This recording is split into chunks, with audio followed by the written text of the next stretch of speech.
All right. Good afternoon, everybody online too. All right. Okay, let's see this. And so what we'll do is we'll begin with Green Revolution. We'll start talking on that. And I'll mainly use your notes here. Few things I'll make you write, but that can come uh, a little later. Hitesh, this thing is reaching me right now. Oh no, maybe you were in the yesterday's group. Okay, let's see. So, if you could just take up your notes, but before that, एक story समझ लेते हैं. Let's understand the story of what was happening in India before Green Revolution. All right, and what was the idea of Green Revolution? What happened in India pre-Green Revolution? Let's try understanding that. So I've already told you that the Indian agriculture that we had inherited was a backward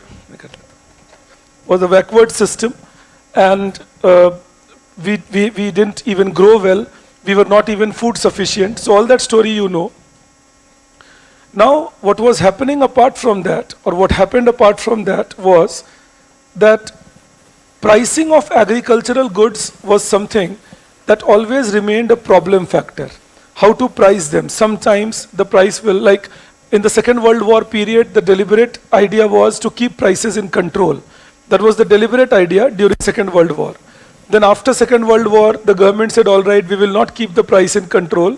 We would rather free it up. So from 1951 to 1953, there was a free price system. But as soon as we created a free price system in agriculture, there was a lot of black marketing that we saw. 1953, 1954, a lot of black marketing. And all these years were years of heavy agricultural shortage. You know, all of these years, they were years of heavy agricultural shortage. The food grains were missing. Even cash crops were not much in volume. So there were not days in which we had a surplus kind of a thing. This was 1954-55. We got a big shock in 1957-58. और इस बीच में सरकार ने एक और काम किया. Government did one more thing in between. What the government did was they created rice zones and wheat zones in India. So there were 8 wheat zones in northern India, and the entire southern India was declared as a rice zone. There were 8 wheat zones in northern India, and the entire southern India was declared as a rice zone. And the rule was made that if you are shifting agricultural commodities from one zone to another, you will have to take permission from the government. If you are shifting agricultural commodity from one zone to another, you will have to take permission from the government. Otherwise, you are not allowed to shift agricultural commodities from one zone to another. All right, so this was something that was done in 1954-55. But we got a shocker, and it was a bad shock we got, in 1957-58. We had a very bad agricultural crisis. Huge, severe drought, and that implied, or the drought resulted in balance of payment crisis. You have heard that story when I was teaching you India, economic growth theory and all. Balance of payment crisis. This was 1957-58, and the government realized that until India does not become sufficient in food and does not become productive in agriculture, remedies cannot be found. And this was the beginning point when the government invited a team from Ford Foundation, and they said, you do the research and tell us what needs to be done in India to make agriculture more productive. So the Ford Foundation team came to India in 1958. They submitted their report in April 1959. And the team said that what India needs to do is use better quality seeds, more assured irrigation, because irrigation was missing in India. In fact, 85% of total area in India, gross cropped area, was dependent on monsoon. So government said you need better irrigation facilities. The Ford Foundation team said, they said you need better facilities on seeds procurement, and they said you need better marketing facilities, training to your farmers, and if you do all that, use modern equipments, then agricultural productivity can be developed. So in 1961, government started IADP, All right, that was one program that they started. Now, this was Intensive Agricultural Development Program, all right, IADP, in 1961. Now, this developed, 1964 the government brought in IAAP, Intensive Agricultural Area Program. तो इसीलिए कुछ लोग जो Mrs Gandhi के खिलाफ रहते हैं, due to obvious reasons, because her children are still people who are quite in power in India, or grandchildren for that matter. So some people have an issue with Mrs. Gandhi because of that. तो वो लोग कहते हैं that Green Revolution was brought in by, कहते हैं मतलब पढ़ाते हैं या बताते हैं, was brought in by Shastri ji and not Mrs. Gandhi. Now, Shastri ji introduced IAAP, in which modern method of cultivation was propagated over 114 districts of India. That is something that Shastri ji introduced in India, no doubt. But that was not Green Revolution, because this modern method of cultivation did not have high yielding variety of seeds. It had modern methods, better tractors to be used, more fertilizers to be used, irrigation to be improved. But the key thing in Green Revolution that actually turned it around was high yielding variety of seeds, which was missing in these days. So high yielding variety of seeds nahi the isme. Now 1966, of course, we were again having two very severe droughts in 1964 and 1965.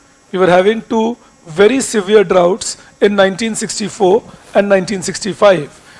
So government became more conscious that something has to be done so that India's hunger problem can be solved.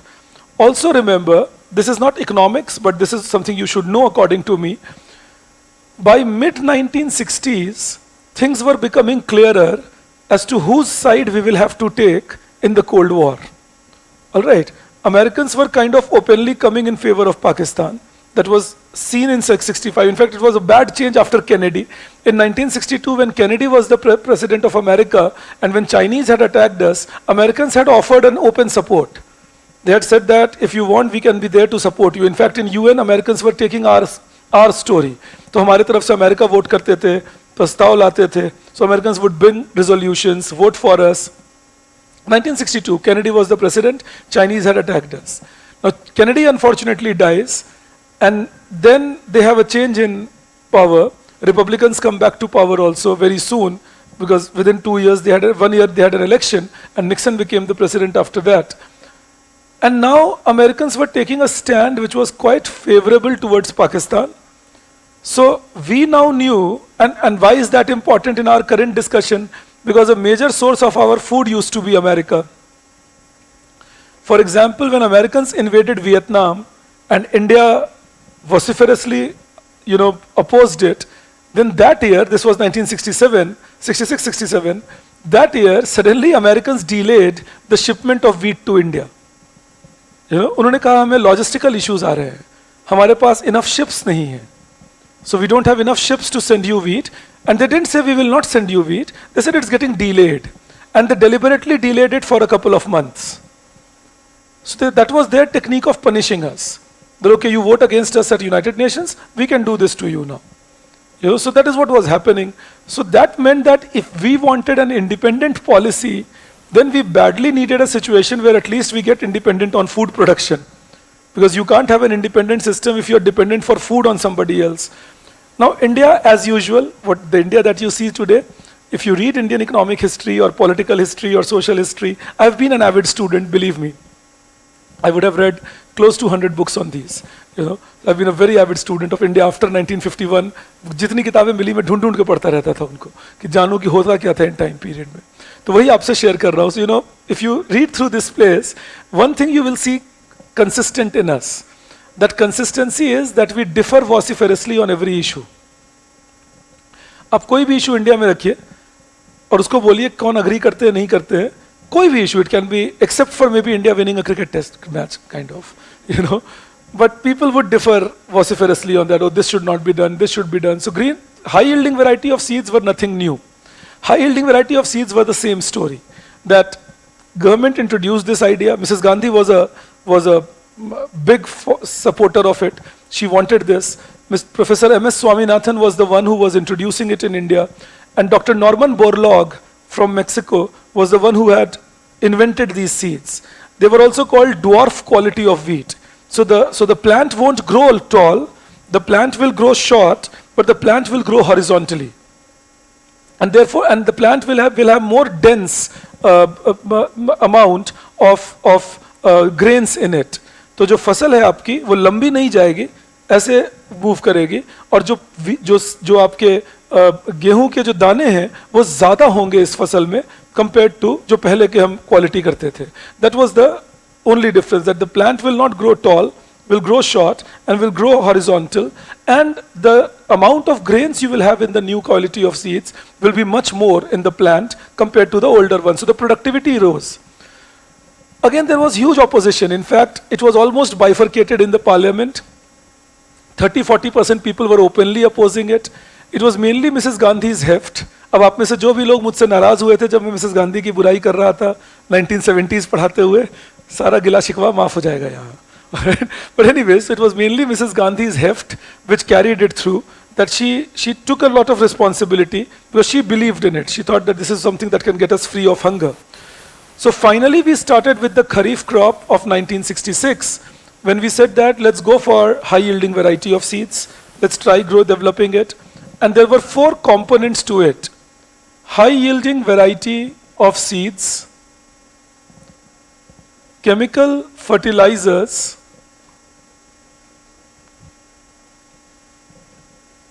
so high yielding variety of seeds, chemical fertilizer, assured irrigation,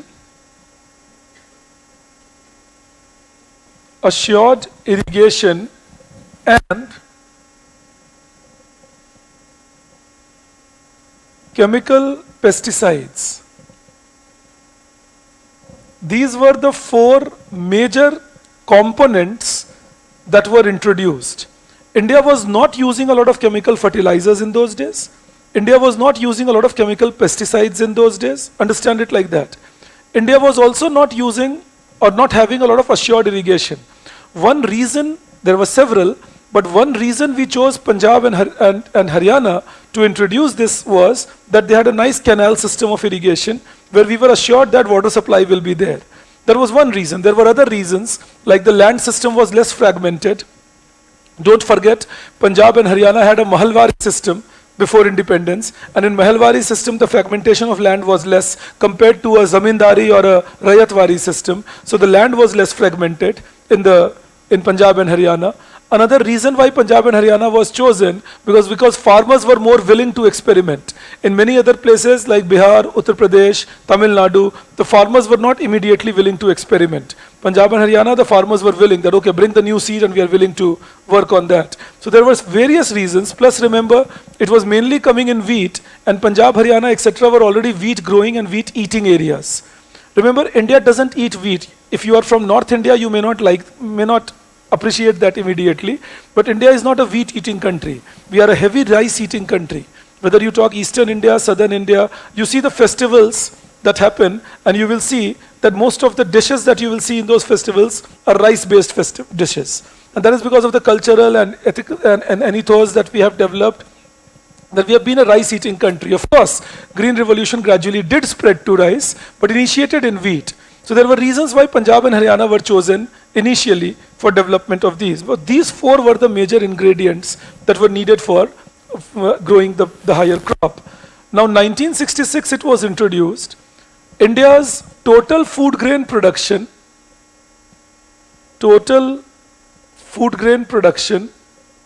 in 1966 was approximately 58 million tons. And by 1971, this was 102 million tons. And mainly backed by very high growth in wheat as well as rice. Mainly backed by very high growth in wheat as well as rice. And that is why it was called Green Revolution. Revolution because of very high level of change in a very small period of time. That is why the name Revolution. बहुत ज़्यादा बदलाव आया, बहुत इसमें एक ये economics नहीं है, बट मैं आपको सुनाने से रोक नहीं पा रहा हूँ खुद को, तो आपको सुना देता हूँ ये कहानी क्विकली। एक बड़ा जबरदस्त बात हुई 1969। by 1969 we were touching around 90 million tons, which was more than what we needed for our food security. So we touched 90 million tons 1969. It was more than our food security. We felt pretty happy about it. And Mrs. Gandhi, being Mrs. Gandhi, she now openly criticized the Americans. She said that Vietnam is a big mistake and these guys are horribly running the system. The world is being divided. She said everything and she was very critical, immensely. And for next 6-7 months, all her statements would be criticizing Americans. And people were saying that, look, now since they have become self-dependent in food, they are speaking like this. And that was true. Now, as luck will have it, 1970 became a drought year in India, and this came down to 71 million tons. You know, and we had to import 10 million tons of food again from Americans. So sometimes, maybe we spoke before our turn. In fact, that is why you would recall that 71 was the time when Mrs. Gandhi had gone to US. And she was not seeing eye to eye with Nixon. But we wanted this food. Nixon was pretty, if you read Henry Kissinger's book, it is called World Order. In that he writes that Nixon would call her the old witch. That is the name Nixon had kept for us, that I don't want to see the old witch, she nags me a lot and don't want to go through her, and so on. So he would call her the old witch very often. But that was because Mrs. Gandhi was a very strong personality and she would not take it down, if he would tell her do this, and she would not do that. And then, of course, we got wheat from them in 1970, but thankfully post-1971 the situation never arose. This was a one-off event. We were just kind of settling down, and so it happened. But ये एक झटका था हमें एक साल के लिए. But again from 1971 it touched this, and we never looked back after that. So we never had a food insecurity post 1971. In fact, many people say that India would not have gone for a Bangladesh liberation war if we were not food secure. So Green Revolution was playing its own role in that. So that is why the name Green Revolution. Again, I repeat, green because it was about crops, wheat and rice, so green in color, and revolution because the changes happened in a very short span of time and at a very huge rate. That is why the name was Green Revolution. Now, and most of these I have given it to you in your booklet. If you would see it across in the section on Green Revolution. The story about BOP crisis and IAAP and IADP and so on, I have given you all these stories in that. And I have also given you the 5 reasons for government introducing a green revolution in India. I will be coming to that in a while. But first I need you to write one thing which is not in it, that is reasons for choosing northwestern India for green revolution. Alright, that why did you choose Punjab and Haryana and not other places in India for green revolution? So you just give a subheading in that. Reasons for choosing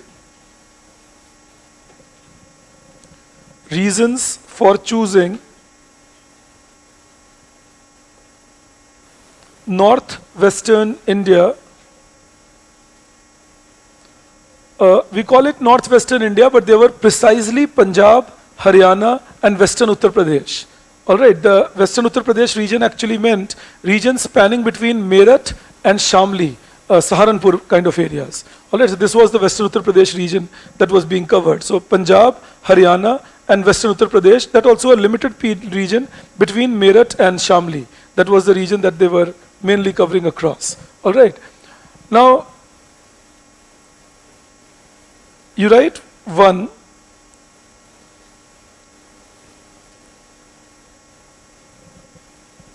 Land holdings were less fragmented. Land holdings were less fragmented and therefore more suitable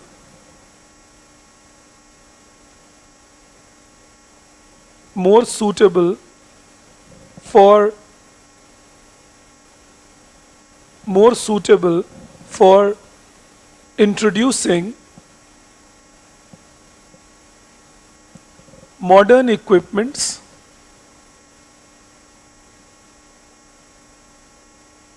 and new technology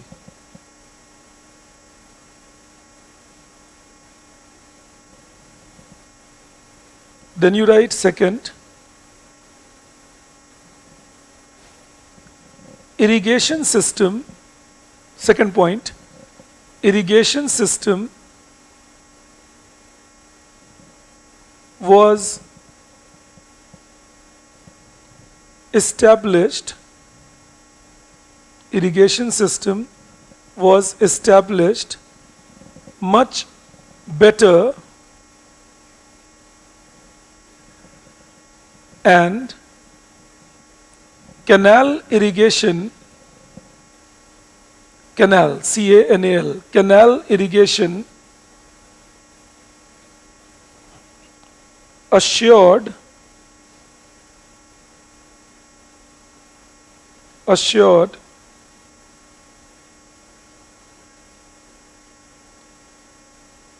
continuous water supply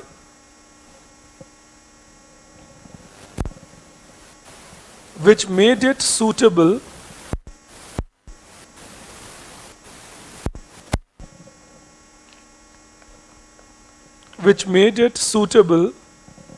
for not only cropping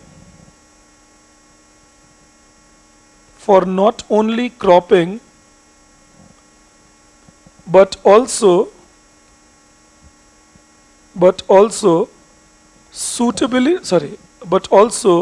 solubility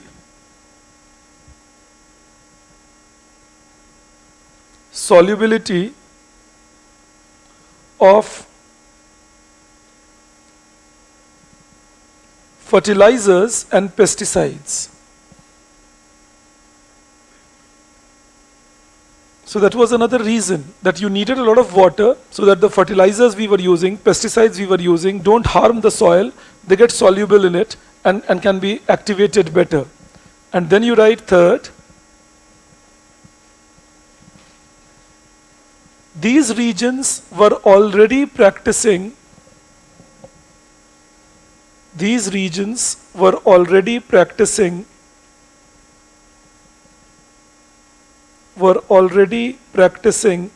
some basic mechanization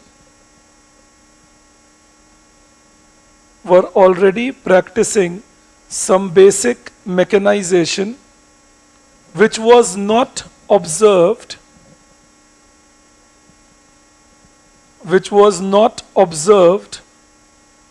anywhere else in India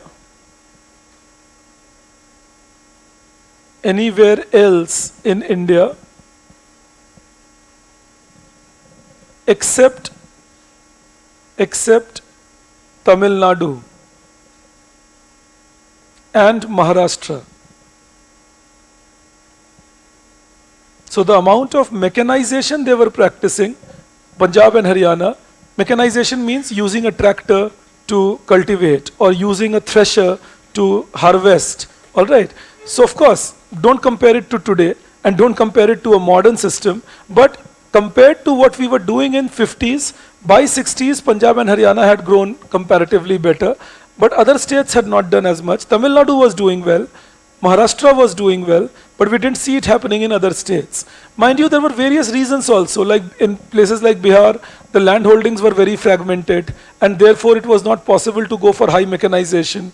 In places like Kerala, the agriculture was very well developed. In fact, the practices were very well ordained already, but then Kerala was mainly again a rice growing state where subsistence farming would remain more prevalent, and again it didn't mean there was a lot of need of high scale production and mechanization.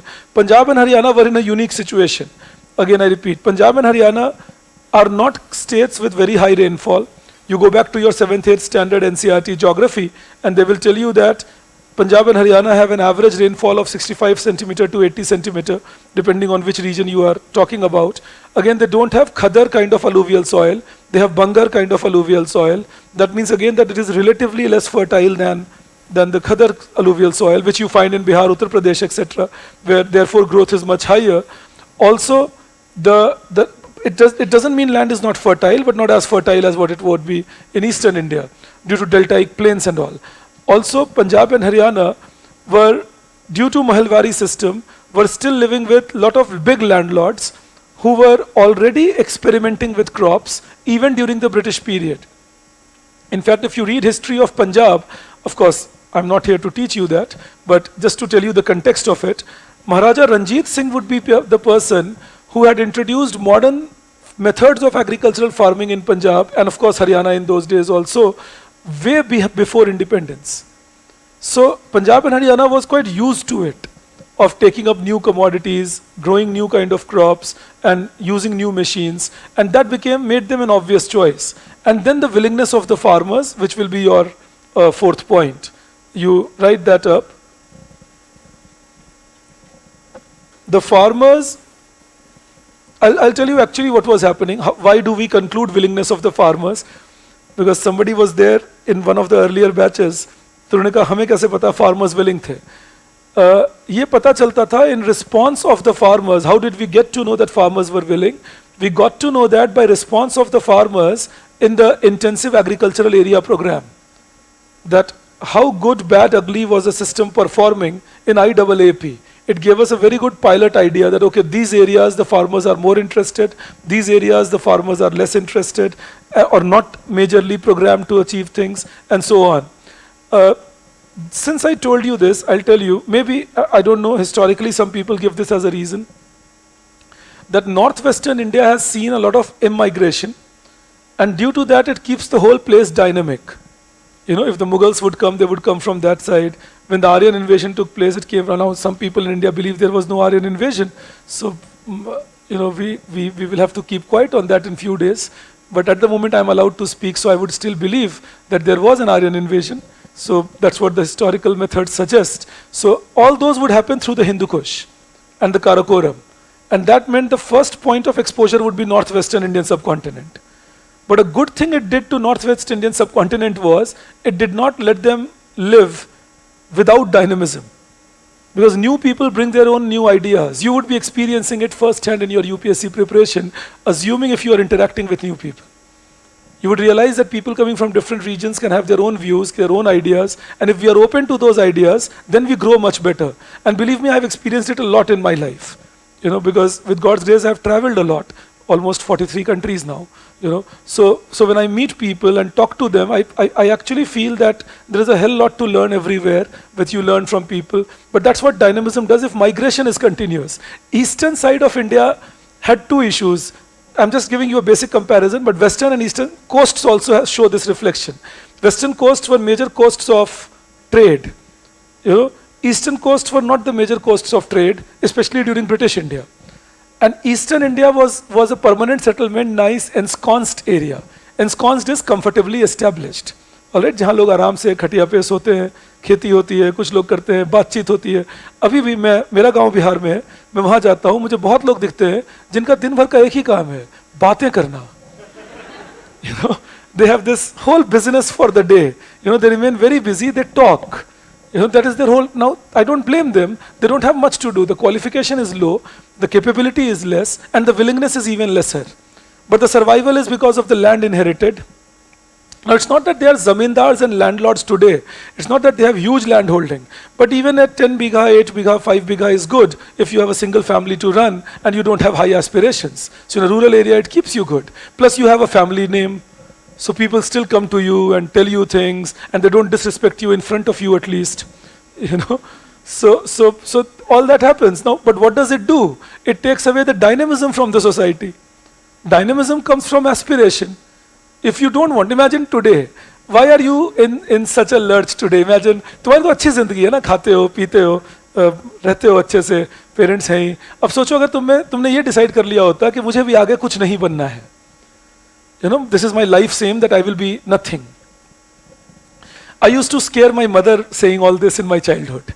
You know, ऐसे ही मजा करता था उनके साथ. Childhood means adolescence actually. When I was a 9th, 10th standard kid, my mother, like any other upper middle class woman, आपको भी अपनी मदद से सुनने को मिलता पड़ता होगा बहुत बार. You would have heard it saying that if you don't study, what will you do in life and what will happen to you? So she would often tell me this. You got to study well. If you don't study, what will you do in life? Where will you earn your money from? And I would tease her. I would tell her, oh, dad has made this 3-storied house. I'll put two of the floors on rent. And on one floor I will live, life will be happy. तो वो बोलते भी थे कि भाई भी तो है तुम्हारा, उसको क्या करोगे? तो उसका पैर पकड़ लूंगा कि तुम तो कमाते धमाते हो, मुझे रहने दो यहाँ आराम से. तो for some days she was seriously worried that this fellow has these plans, you know. But I actually used to have fun with her because, you know, I always believe that study cannot be for survival. Survival can happen even without studies. Even good income can happen without studies. Study should be for upgrading yourself. But anyways, I won't go that side. But that is what is one of the banes of Eastern India at times. That for many people, low-level equilibrium is what is suiting them. And they're not willing to come out of it. And that low-level equilibrium becomes sometimes, it's okay, maybe some people can say it's happiness, fair enough, but end of the day, a low-level equilibrium. That no experiments done, no risk taken, playing safe always, not willing to change much, you know, and so on. It's cultural. आप में से जो लोग उधर से आते हो, आप आइडेंटिफाई कर पा रहे होगे जो बात मैं कह रहा हूँ. मैं एक परमानेंट नौकरी करता था दिल्ली स्कूल ऑफ इकोनॉमिक्स में जब प्रोफेसर था, तो हमारे यहाँ तो टेम्पररी लाइफ में परमानेंट नौकरी होती है. Whether you are alive or not tomorrow, it doesn't matter, but your job has to be permanent. Now I left it one day to join Massachusetts, with whom I'm still working, and I can't tell you, my father took 2-3 days to actually internalize it, you know. First of all, I took 7-8 days to break it to him. And that also I did not do. I asked my wife, I said, call him up and tell him I have left Delhi school and I'll be working for MIT now. I've set up my own company. And she called him up, she told him all that. He didn't call me back for 2-3 days. Then after 3 days, he said, chalo, tumne soch hi liya hai, kar lo jo karoge. So he was still not very happy about what I was going to do. But that is us, you know, because a permanent job is a risk-free investment, you know, and doing things. So that's what he had expected. That, okay, he has gone to do his PhD abroad, he has come back, and now this fellow will settle down. He's a professor at a Delhi university. बस अब जिंदगी चलेगी 35 साल ऐसे ही, तो चलना चाहिए. Unfortunately, it didn't go like that with me. So that is, again, I'm not blaming him. I'm not saying he was incorrect. He was correct in what he thought is correct. I was correct in what I thought. But experimentation doesn't come easy to many people who are used to living in an atmosphere where everything, at least the basics are available. You know, that is the point I'm trying to make to you. In fact, Indian mindset में आपको ये देखेगा, बहुत जगह है. You look at people who are good musicians in India, cricketers in India, more often than not, you would see them, cricket में तो बहुत often तुम देखोगे, you would see them either coming from an upper elite group. Upper elite doesn't mean super elite, just the upper elite, where the parents had more than enough money, and they could know that, okay, the child can pursue the dream. I'm talking 30 years back. Today it's IPL days, so everybody pursues the dream. You know, मैं 20-25 साल पहले की बात कर रहा हूँ, economics समझा रहा हूँ आपको इसका. Otherwise, they would come from a lower middle income background where they knew that academics don't take them far anyways. You understand that? So this created the whole structure in India that risk लेते कौन थे? Risk या तो वो लेते थे जिनका income इतना कम था कि उनको पता था कि risk नहीं लेंगे तो वैसे भी कोई फर्क नहीं पड़ता, grow नहीं कर सकते, या फिर जिनका income इतना ज़्यादा था कि उनको लगता था risk ले लो कोई फर्क नहीं पड़ता, नहीं pay off करेगा तो भी कोई बात नहीं, पैसे तो हैं ही घर में. But that is where, but your real education, your real money, real talent can also lie in what we call the real social, so not economic, but sociological middle class. That is where your real talents can also lie. They were not taking risks in India, and not at all in the eastern side of India, which could have been the other possible place of Green Revolution. Hence I stopped and told you all this. All right, from 2 of my students, this question was asked. Both of them incidentally happened to be from Eastern Uttar Pradesh and Bihar belt. And they were asked this question, that why do you think Eastern Uttar Pradesh or Bihar was not chosen for Green Revolution, and why Punjab was chosen? Do you think the government was being discriminatory? Please don't end up and start singing your paeans there. You know, कि हाँ बैठकर अपना दुखड़ा रोने लगा, हाँ sir, government was very discriminatory. You know, इसी का वजह से ये सब हुआ. No, the government had solid reasons to do that. Plus, remember, now I'm taking you to the 5 reasons I have given you in the booklet. Plus, there were other reasons also. The government could not have made it an all-India affair. We needed big change, but quick change. An all-India affair would have made it big, but not quick. We had lesser resources. We didn't have enough seeds that we could have spread all over India. We did not have enough assured irrigation sources that we could have spread it all over India. Also, we did not have enough expertise that we could have sent people all over India. So it had to be done on a confined space over a quick period of time and then see how it works out. And that was again a reason that these three places, Punjab, Haryana and Western Uttar Pradesh, were chosen. If you get into your notes, you will see that this is just in the point above benefits of Green Revolution. There are 5 points I have given you. The government gave 5 main reasons for introducing the new technique. I hope you have found it. I'll complete it. I'm just explaining it. I'll come back to the 4th point. You just wait and cover this, then the 4th will make a little more sense to you. So if you see the 1st point, it was considered the only means to make a breakthrough in short span of time. Now if you want to do it in short span of time, you got to be focused in few areas. Alright, so it's thought, okay, let's go for Green Revolution due to that. Agricultural inputs were scarce, so it was not possible to go for the entire country. Alright, I've already told you these points. I hope they are making better sense to you now. Another thing was that HYVP was introduced to remove dependence. Foreign aid was a big problem for India, and we wanted to get rid of this foreign aid. Again, it was thought that let's go for those regions that give us very high productivity. Let's go for those regions that give us very high productivity. Again, that is why it was chosen few regions, but more impetus.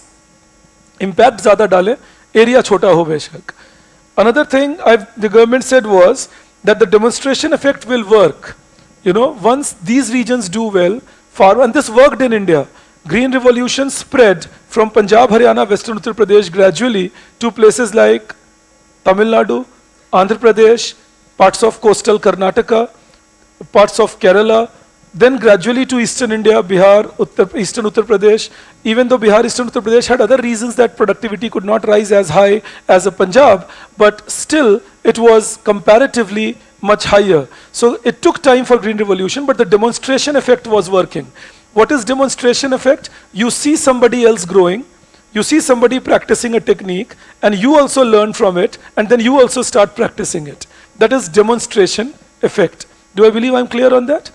Alright, जब आप दूसरों को देखे grow करते हुए, तो आपको लगा अच्छा ये तरीका सही है, अभी मैं भी कर सकता हूँ. Alright, that is demonstration effect. And then they said, politically it was impossible and not feasible to continue with shortage of food. Alright, people were becoming restless. Why were people becoming restless? I'll tell you one more thing there. What was happening was that the rich were not suffering. Alright, the poor were. Shortages hurt the poor a lot. The rich will pay more and arrange things for themselves. So the rich were not suffering, the poor were. But then that is something where the poor were now getting more. See, political infeasibility, when does it arise? If you say a government, if your opposition is weak, then nothing is politically infeasible. Because nobody is highlighting to people what are you doing incorrect. If you have a strong opposition, now by mid-1960s, especially after Pandit Nehru's death, opposition had gathered steam because even within the Congress, everybody was not on the same page. There was no such leader who would be considered as tall as Pandit Nehru. So everybody now fancied their chances. Whether it was a Gulzari Lal Nanda or it was a Morarji Desai, everybody were fancying their chances. Mrs. Gandhi, of course, were fancying their chances that, okay, I can also be the next prime minister. Now what do? And then you have the other opposition, CPI in those days, CPM happened gradually later. So they will start highlighting your fallacies now to people.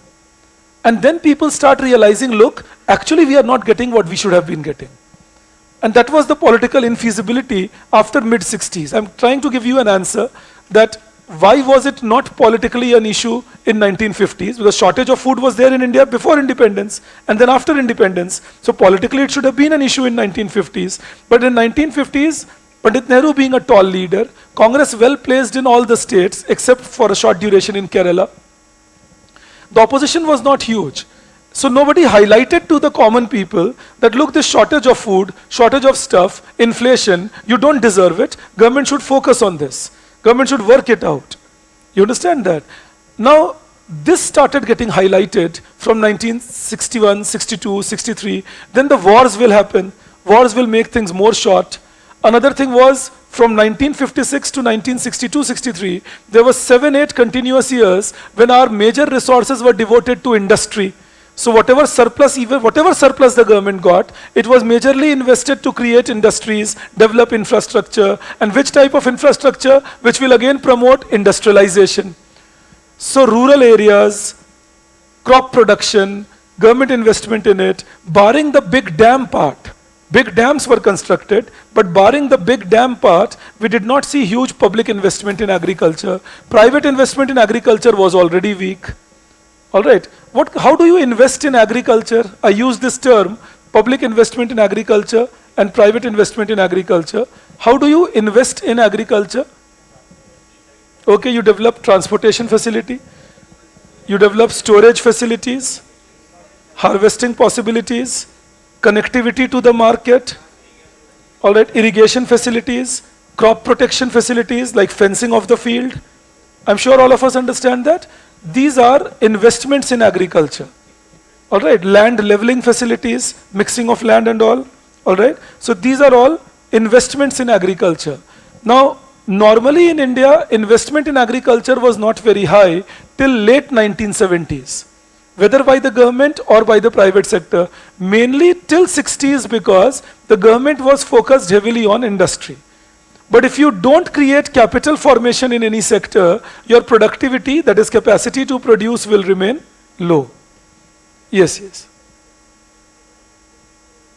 No, subsidies is not investment. Subsidies are grants that you give. So say an MSP, etc. This we were doing from 65 again, but they are not investments. Investments are addition to capital goods which can increase your production capacity. No, proper insurance were introduced only from 2008, Rashtriya Krishi Bima Yojana. Before that, we did not have a formal insurance. And there was no training. Even today, there is no major training of insurance in agriculture. मैं तुम्हें उसका एक example देता हूँ. Imagine, total agricultural production in India, total agricultural production is approximately 46 lakh crore rupees. And the total budget we have for Pradhan Mantri Fasal Bima Yojana is 17,000 crore rupees. So you can imagine the coverage, of even today of irrigation in Indian agriculture, So let's see this then. So what happened was, all these were the reasons why Green Revolution was introduced immediately in India. You write the fourth point and then we take it further. You write, the farmers were more willing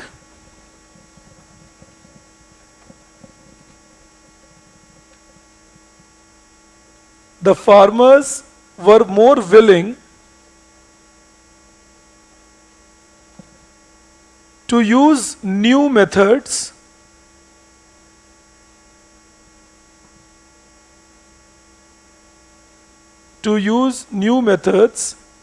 especially new variety of seed,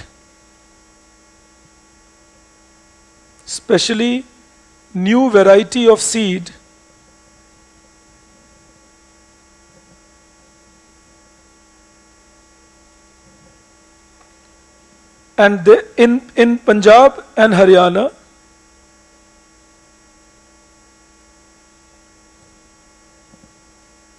which promoted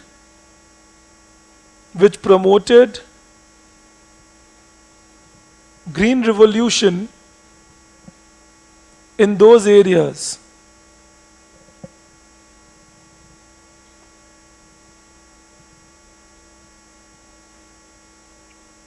The development of research and development capabilities was not very huge in 60s in India, Samyak. But if you mean it as a part of investment in agriculture, then I agree with you. Your other points on storage, irrigation work, etc. are also correct. Subsidies, Anusha, don't count them as investment. They are not investment. There is one question that one of your friend asks me. The question asked is, most of the laborers in Punjab and Haryana are from Eastern UP and Bihar. What could be the reason behind this? Low productivity and hence less work. So if the home state gives you less work, you migrate. In fact, most of the laborers, not only in Punjab and Haryana, but even in Maharashtra, Bengal, as far as Kerala, will be from Bihar and Uttar Pradesh. All right, that's very normal that you would see. because these regions have not been able to develop as much. But don't forget, the fertility rate in these regions is very high. So the population growth is high. Also, don't forget that the population in the people who are relatively poor is growing at a faster pace. And all that creates labor supply to other places because you don't get enough possibility nearer home. And that is why Bihar, Uttar Pradesh, parts of Orissa and Madhya Pradesh should be the focal point of growth for India. That these are the places, if we can make them grow faster and better, then a lot of Indian growth can happen. And never listen to these discussions. I'm just warning you, in the early sessions only. We are still early together, only in our second week. Never listen to these sessions or these talks with any statehood in your mind. All right? मुझे सबसे ज़्यादा दिक्कत इसी बात से होती है जब लोग इंडियन एडमिनिस्ट्रेटिव सर्विस का एग्जाम की तैयारी करते हुए खुद को कर्नाटका, तमिलनाडु, बिहार, पंजाब, बंगाल से मानते हैं। तुम्हें जाम्बिया भेज देंगे 6 दिन के लिए, तुम्हें पाकिस्तानियों से प्यार होगा क्योंकि वो तुम्हारी भाषा समझेंगे। You know, they will understand your language, they will love your cuisine, you would start loving them, believe me. You know, so when we are in our country, then we believe, oh, I am from Bihar, I am from Uttar Pradesh, I am from Punjab. I always believe and very strongly believe that we are all from India, and eye cannot differentiate itself from the ears and the shoulders.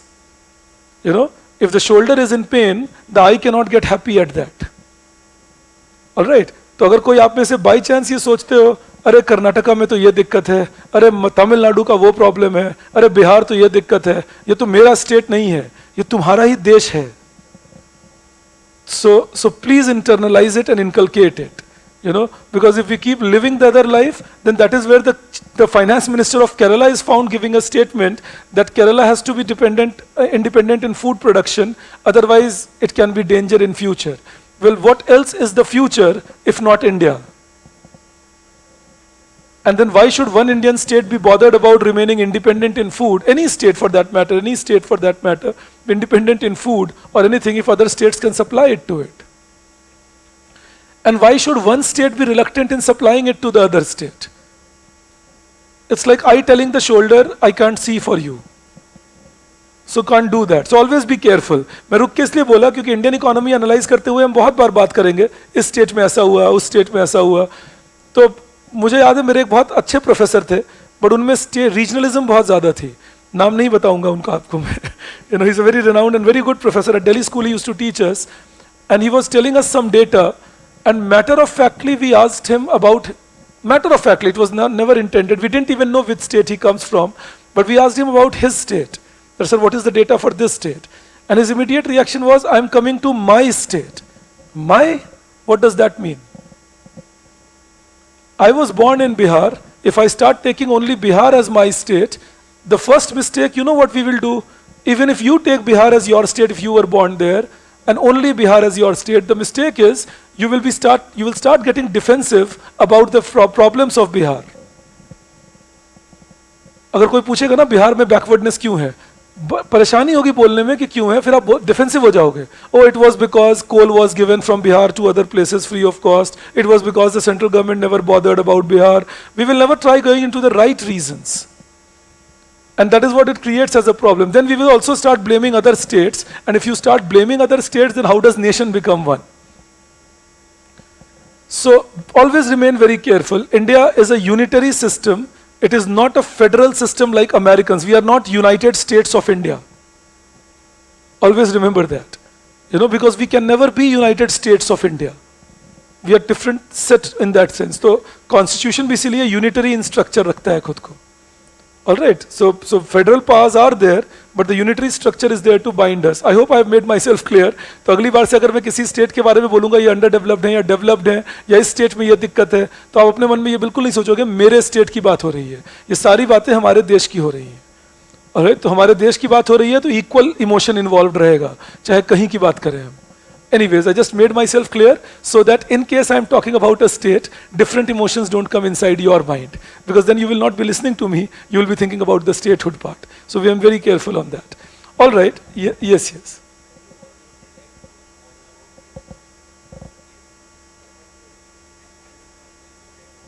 nationalism is a bad ism again. Nationalism is what takes you closer to jingoism. I'm answering a question that why not nationalism? Nationalism is also an ism.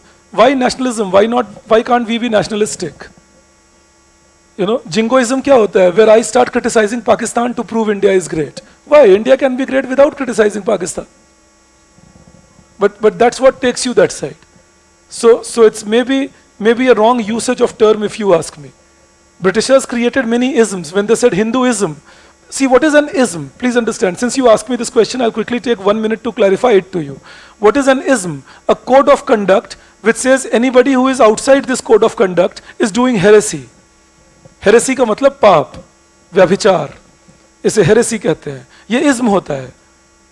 तो आप एक ism कब बनाते हो? जब आप कहते हो ये मेरा कोड ऑफ कंडक्ट है, और जो इस कोड ऑफ कंडक्ट को नहीं मानते वो मेरे खिलाफ, इस इज्म के खिलाफ, वो रिविजनिस्ट, इन्हें पनिशमेंट मिलनी चाहिए. But why create an ism? जब आप कहते हो Hinduism, but there is nothing called Hinduism, because Hinduism, I mean Hindu religion is not a code of conduct. Britishers created it. Similarly, nationalism, Europeans created it. I mean, India did not go for the concept of nationalism. India went for the concept of Vasudev Kutumbakam. वो तो हम लोग नहीं पढ़ते हैं ना ऐसे. हमें यूरोपियन हिस्ट्री इतनी जबरदस्त पढ़ा दी मैकले के मदद से कि हमें लगता है यूरोप दुनिया है, तो हमारी सोच भी यूरोप को दुनिया मानती है. Nationalism was created as a concept. 300 साल पहले नेशनहुड था कहां? Where was a nation state 300 years back? So I am not talking about a nation state protection right now. I am talking about us. India's future lies with India remaining together. I just was trying to tell you that. I mean, one state, another state, we are all interdependent. Nobody survives individually. My message was just that. And again, remember, it's not about being nationalistic. It's about having affection for the entire region which belongs to you. It's all mine. I believe in that. You know, I mean, Manipur is as much mine and Kerala is as much mine as what a Bihar can be. मेरे तो wife भी waste Bengal से हैं और मेरे बच्चों का जन्म यहाँ हुआ. मेरे ग्रैंडमदर भी वेस्ट बंगाल के थे.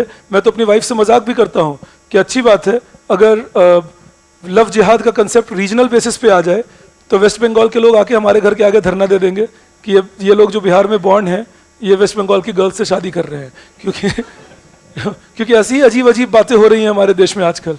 Two adults marrying each other and we are objecting to that, saying that one adult is manipulating the other. This is ridiculous. Let's get out of it. You know, ये unnecessary है. This takes you away from economic development. These are unnecessary focus. Two people deciding to marry each other, and if they are adults, permitted by the constitution, no third party has a say in it. Always remember that. You know, but we are creating all those says and we are confusing things. That is why. Anyways, I won't go that side. Now, coming to this part, yes.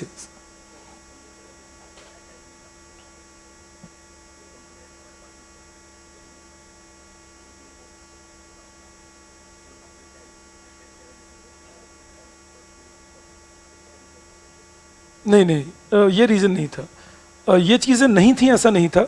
These were there, but reason that we had low productivity, जो मैंने तुम्हें already बता रखा है, was because of leaving land fallow, wasting the area in cultivation. So higher land areas were not cultivable, not because of lack of mechanization alone. ये कारण तो smaller land पे भी valid है.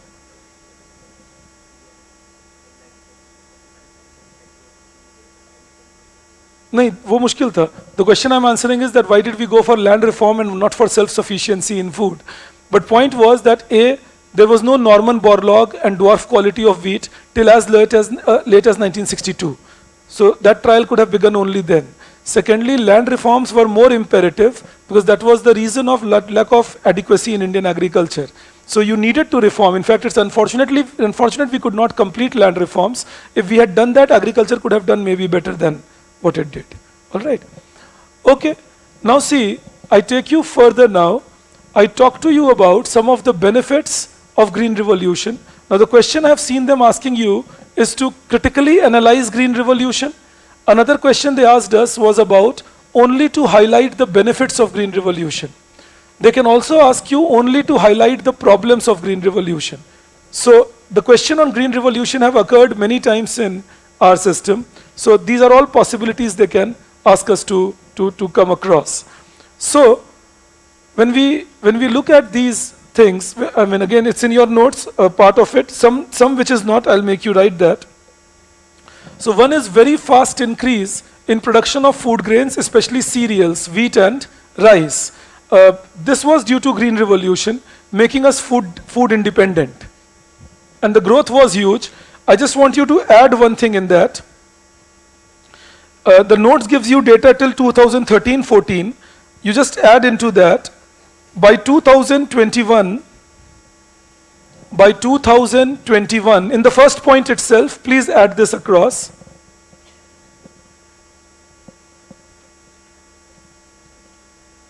Okay, establishment of mandis I accept. By 2021, comma, food grain production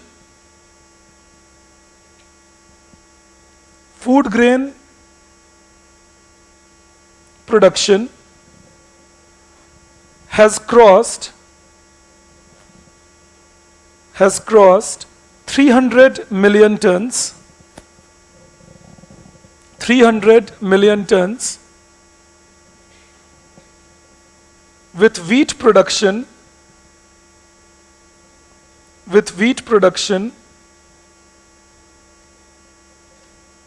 at 105 million tons,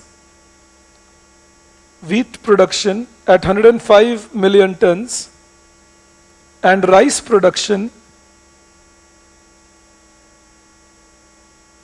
at 130 million tons, 130. Now understand one more thing in this. This year these productions will be slightly lesser. This production is for 2021. 21-22 Rabi season, wheat production is expected to be around 95 million tons. And this Kharif season, rice production will be something like 120 million tons. But let the final numbers come, I will update you on that. All right, right now we have these numbers as the actual numbers. I'm keeping it on that. So, but this is one factor, massive increase in food grain availability in India, leading to removing food hunger issue completely from India. Then, if you will see, increase in production of commercial crops. I'm explaining it to you. The numbers I have given you in the notes. What happened was, with Green Revolution, the farmers learned new technology. Now, even if there was no high-yielding variety of seeds, the farmers knew how to use pesticides, how to use fertilizers, how to use big machines, and that increased productivity in other crops. So whether it was cotton or sugarcane or even vegetables, the overall production went up because of the learning experience of Green Revolution. Do I believe you're clear on this? That other crops grew not because of high-yielding variety of seeds. Remember, even other agricultural revolutions in India, like Yellow Revolution in oilseed, was not because of a high-yielding variety of seed. It was because of better technology learned by the Indian farmers, more confidence in using those technologies, and that resulted in other crops also rising in value. Do I believe I reach you on that? Then, the third reason, if you will see, I just want you to write a point here. When this is significant changes in cropping pattern after Green Revolution. So in that, you just write the third factor. I've given you the cropping pattern changes. I'll quickly read it for you so that you get my point. You stay with the notes. Cropping pattern, and I'll teach you cropping pattern in India separately, but just a point to make what I'm trying to teach you in this.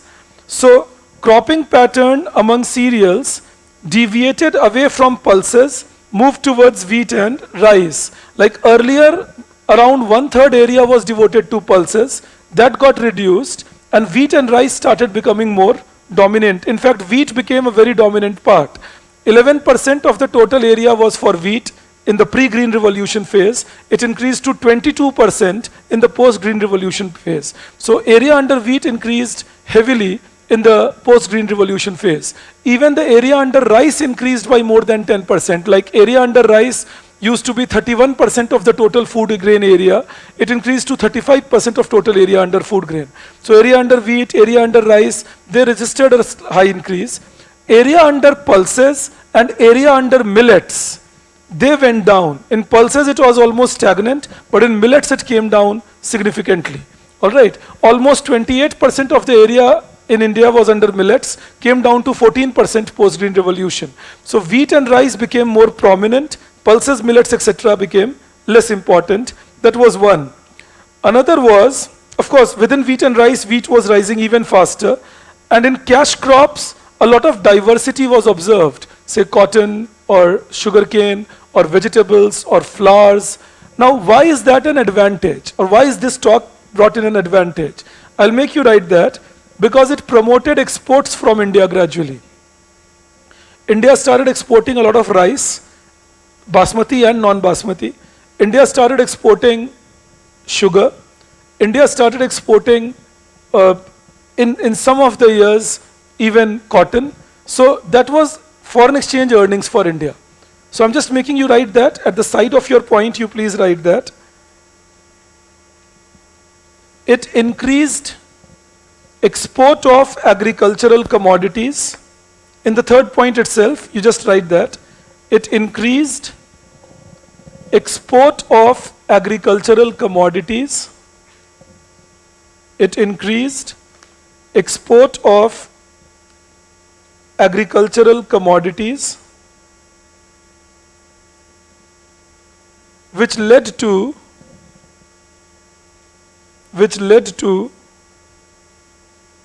higher inflow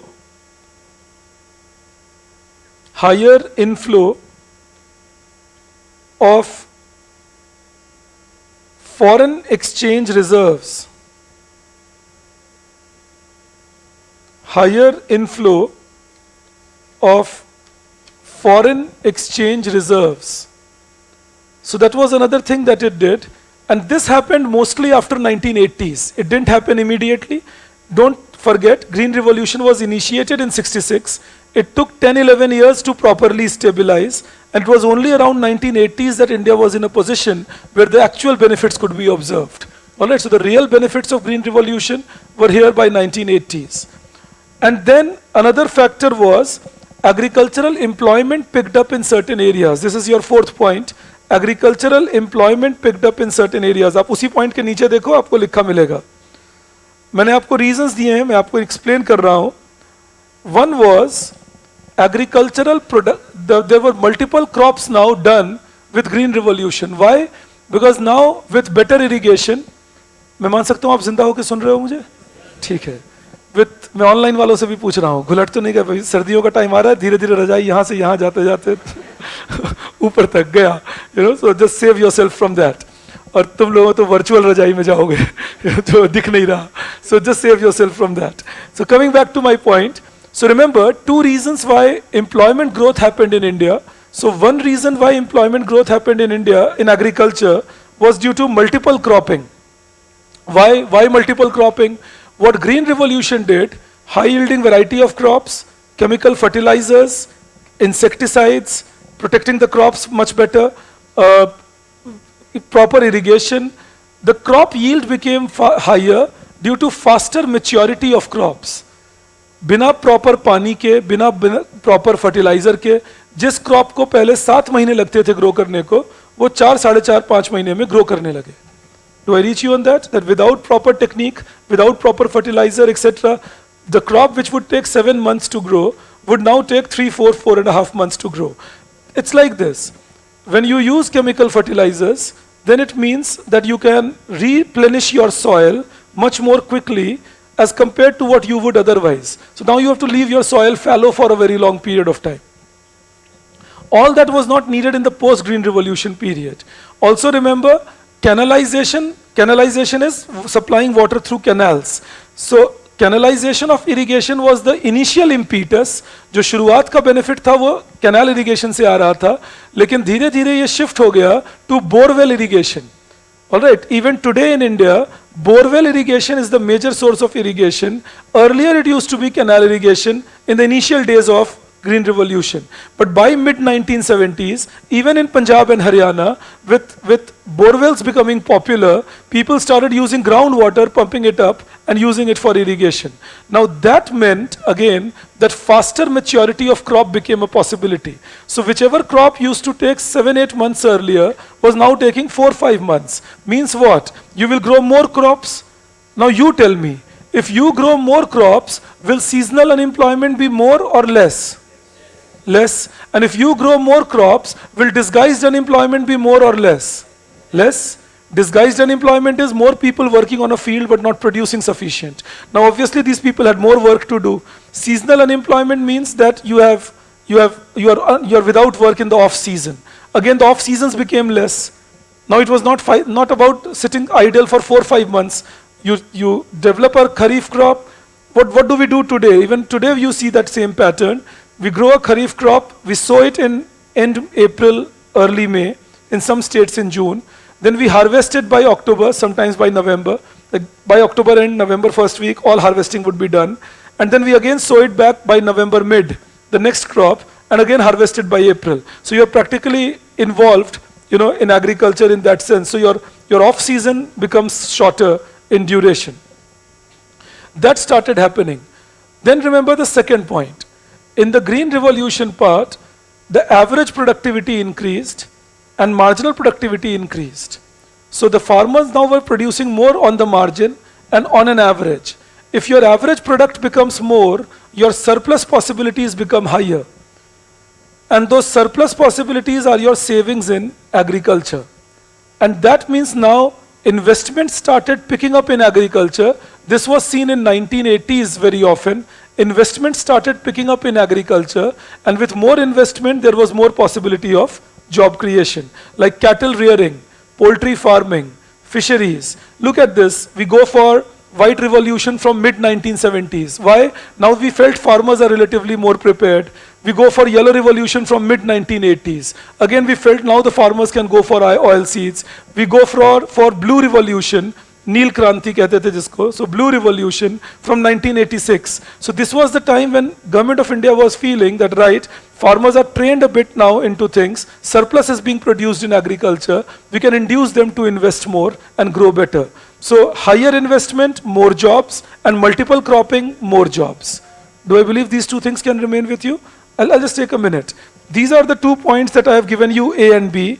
Multiple cropping patterns which involved more agricultural workers, and agricultural employment improved due to high agricultural productivity, which increased both AP and MP.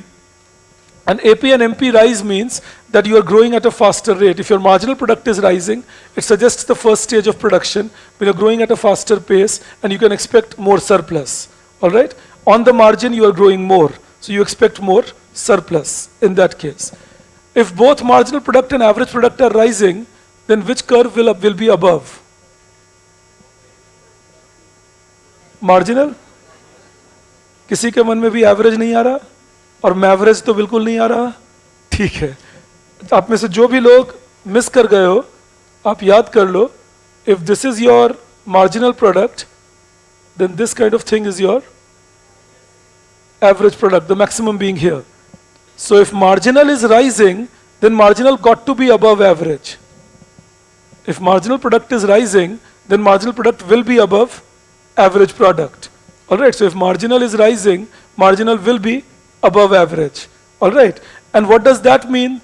That means for every extra labor that you are employing, that labor is contributing more compared to the average contribution of till then the previous labor hours.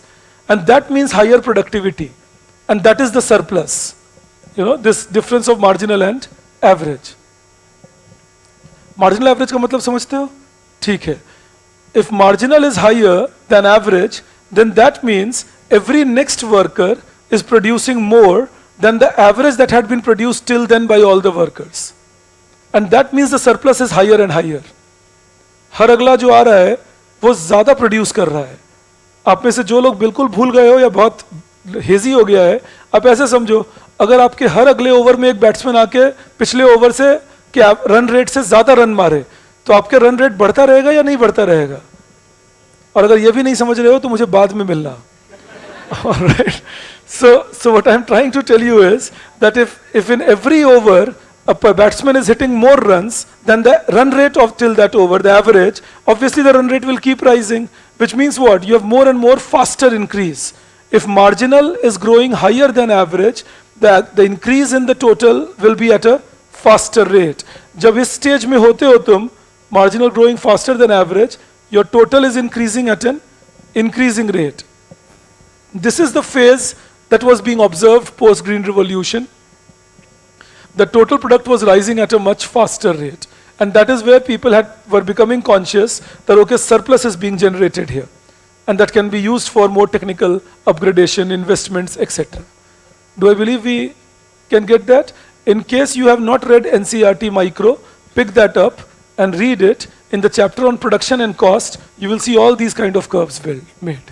You know, so see those chapters and you will get going.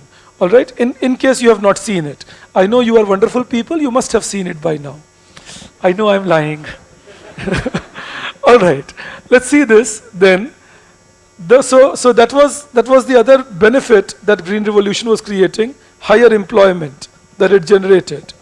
And then I've given you one more point, that it increased the linkages between agriculture and industry.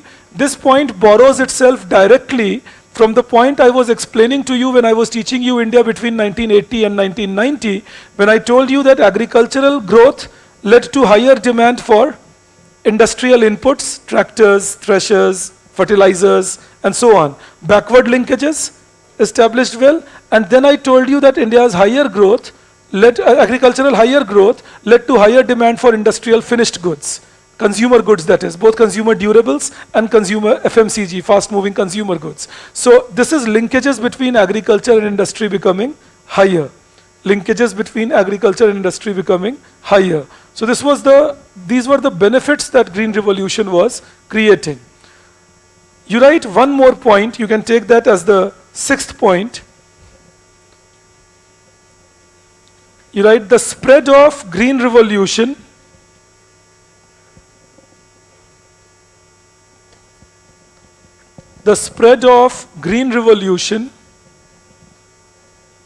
resulted in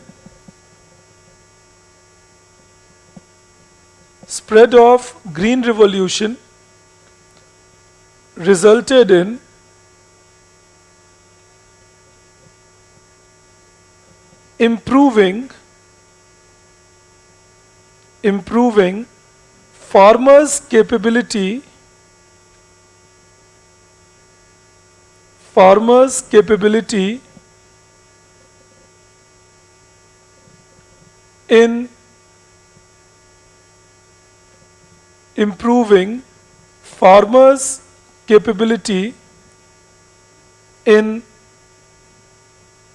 developing alternative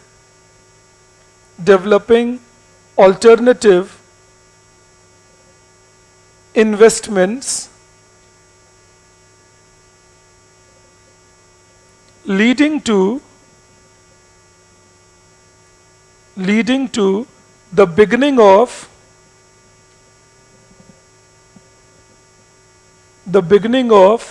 practicing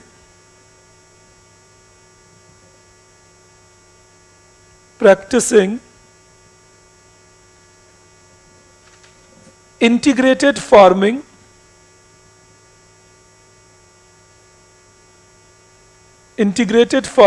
in India.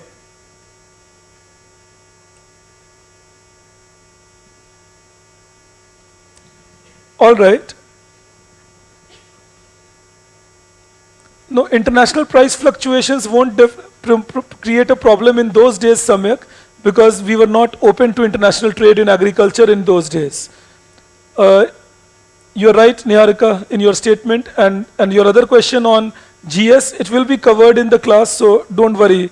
When I'm teaching you paper 2, your GS part will be covered. But these questions, apart from Green Revolution, of course, in GS paper 3, they have asked a question on Green Revolution in the past. So they can ask you questions from Green Revolution or Yellow Revolution, because oil seeds are becoming important these days. From agriculture, in any case, in GS paper 3 also, they ask you 2 questions every year.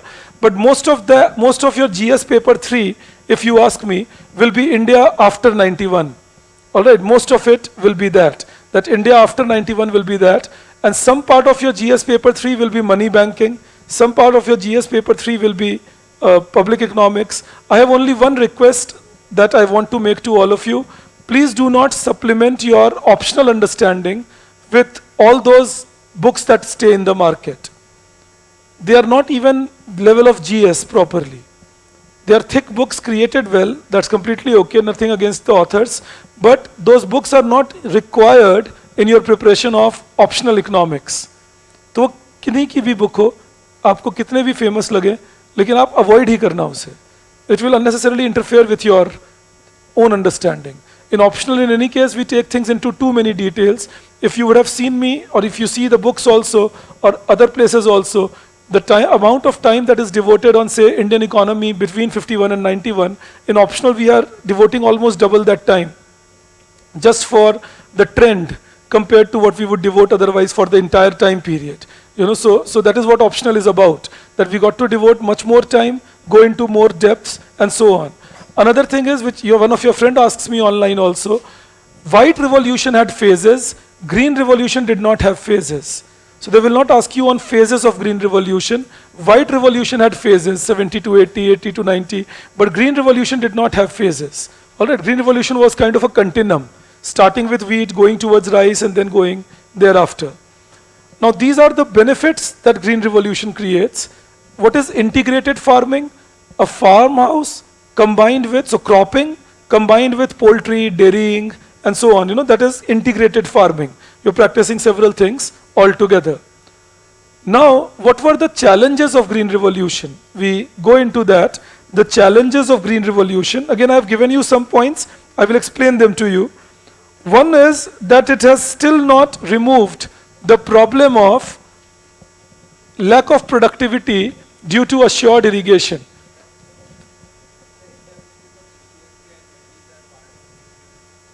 Establishment of APMC, etc. was institutional changes brought about to support green revolution by government, but it was not due to green revolution. All right, there were institutional changes brought about to support green revolution. All right. Yes, I'll just take a second. Yes, yes.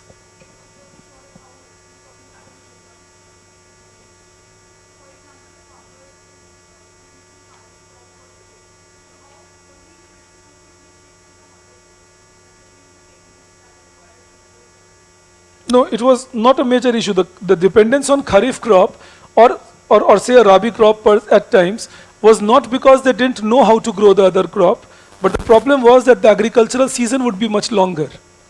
So the crop maturity would be much longer, and therefore they had to kind of keep waiting.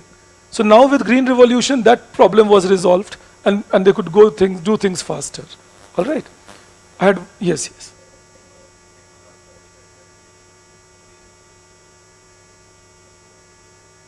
I'll be coming to all those. The factors of related, like these are just benefits and all.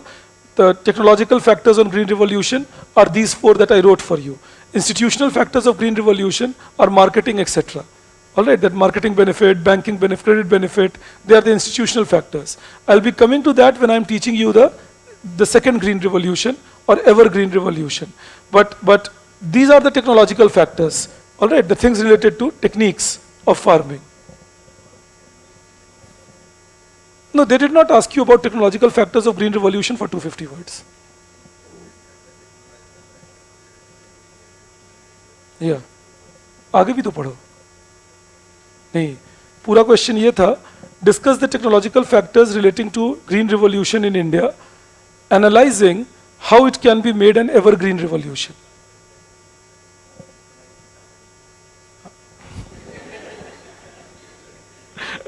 धप्पा कर रहे हो मुझे? नहीं, आगे का सवाल भी था, एनालाइजिंग दिस, वो पूरी बात लिखनी थी कि टेक्नोलॉजिकल फैक्टर्स क्या क्या थे, ठीक है, और फिर उनको कैसे एवरग्रीन रिवॉल्यूशन में कन्वर्ट किया. अभी मैं सिखाऊंगा तुम्हें, you wait on that. No no, hang on, don't worry.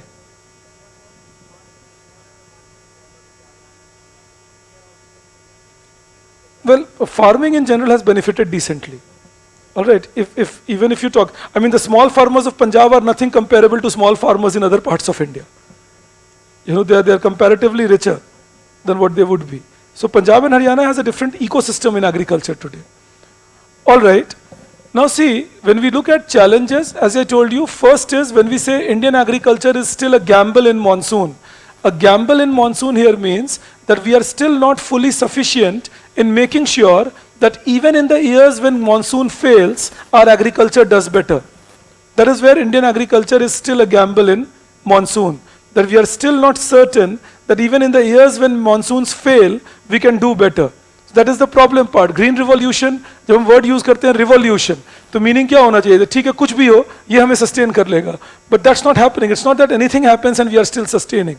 A bad monsoon is still bad news for the farmers, and bad news for economy in general. Because farming is one of the bulwarks still of Indian economy. So bad monsoons are giving us bad news in that sense. So that is one thing we need to be careful about. So that is one problem. Then the second problem that we have is growth of capitalist farming. Now I want you to complete this line. Growth of capitalist farming in Indian agriculture without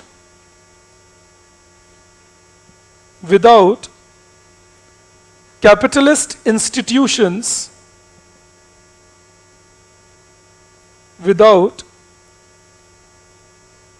capitalist institutions in India.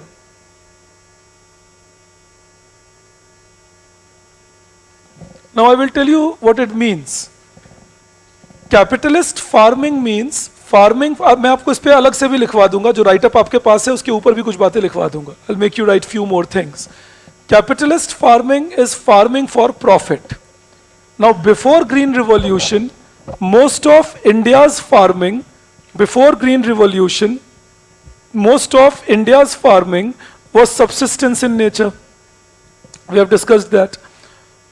But with Green Revolution, surplus started coming in, and with surplus, we started experiencing what is called capitalist farming. Right? With surplus. Now what is capitalist farming in that sense? That farmers will grow a surplus, farmers will grow more, and then sell it to earn profit. Now understand, where do you sell it? In a capitalist system, where do you sell it? In the market. But in India, since we were a mixed economy with a very heavy tilt towards socialism, there was no market, especially for agricultural goods. So where did the farmers sell?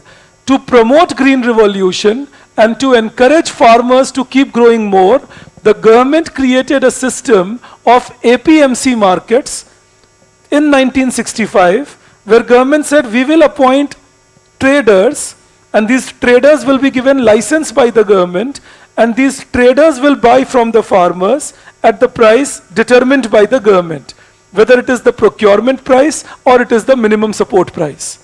So government would fix a support price, that is, you can't buy at lesser than this, or government will fix a procurement price. Procurement price meant purchasing price for the government if the farmer did not need support.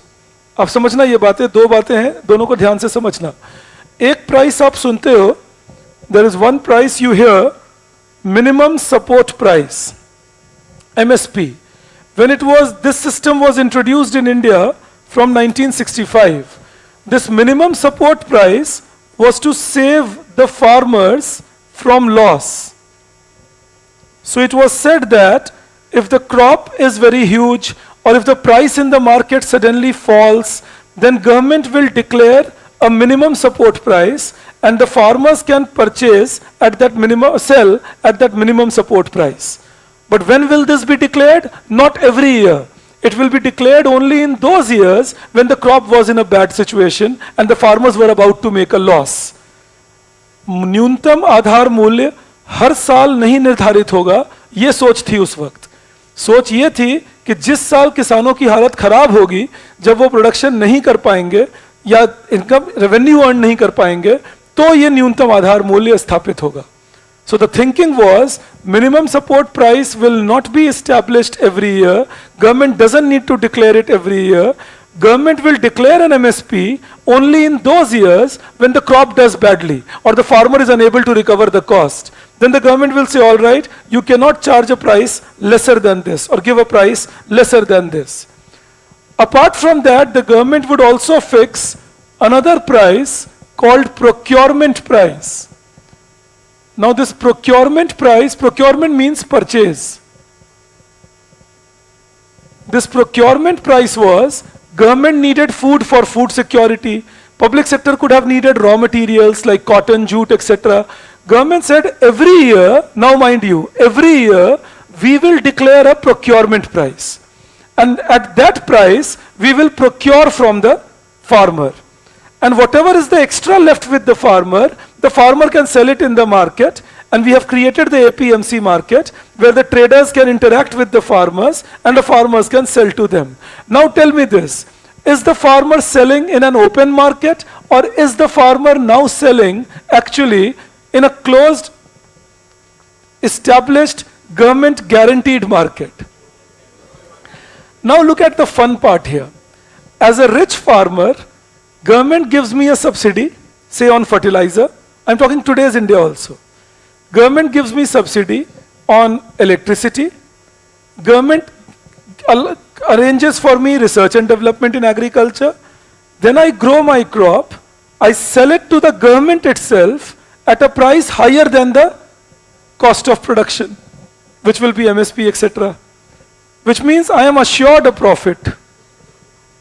But who is I here? All the farmers or the richer, comparatively larger farmers?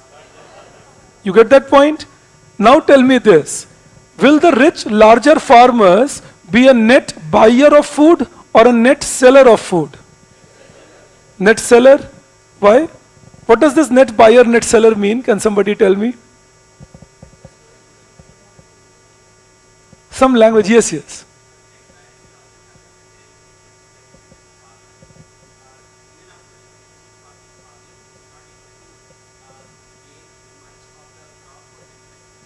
Okay, no, I'm looking for a technical definition that Varian gives you.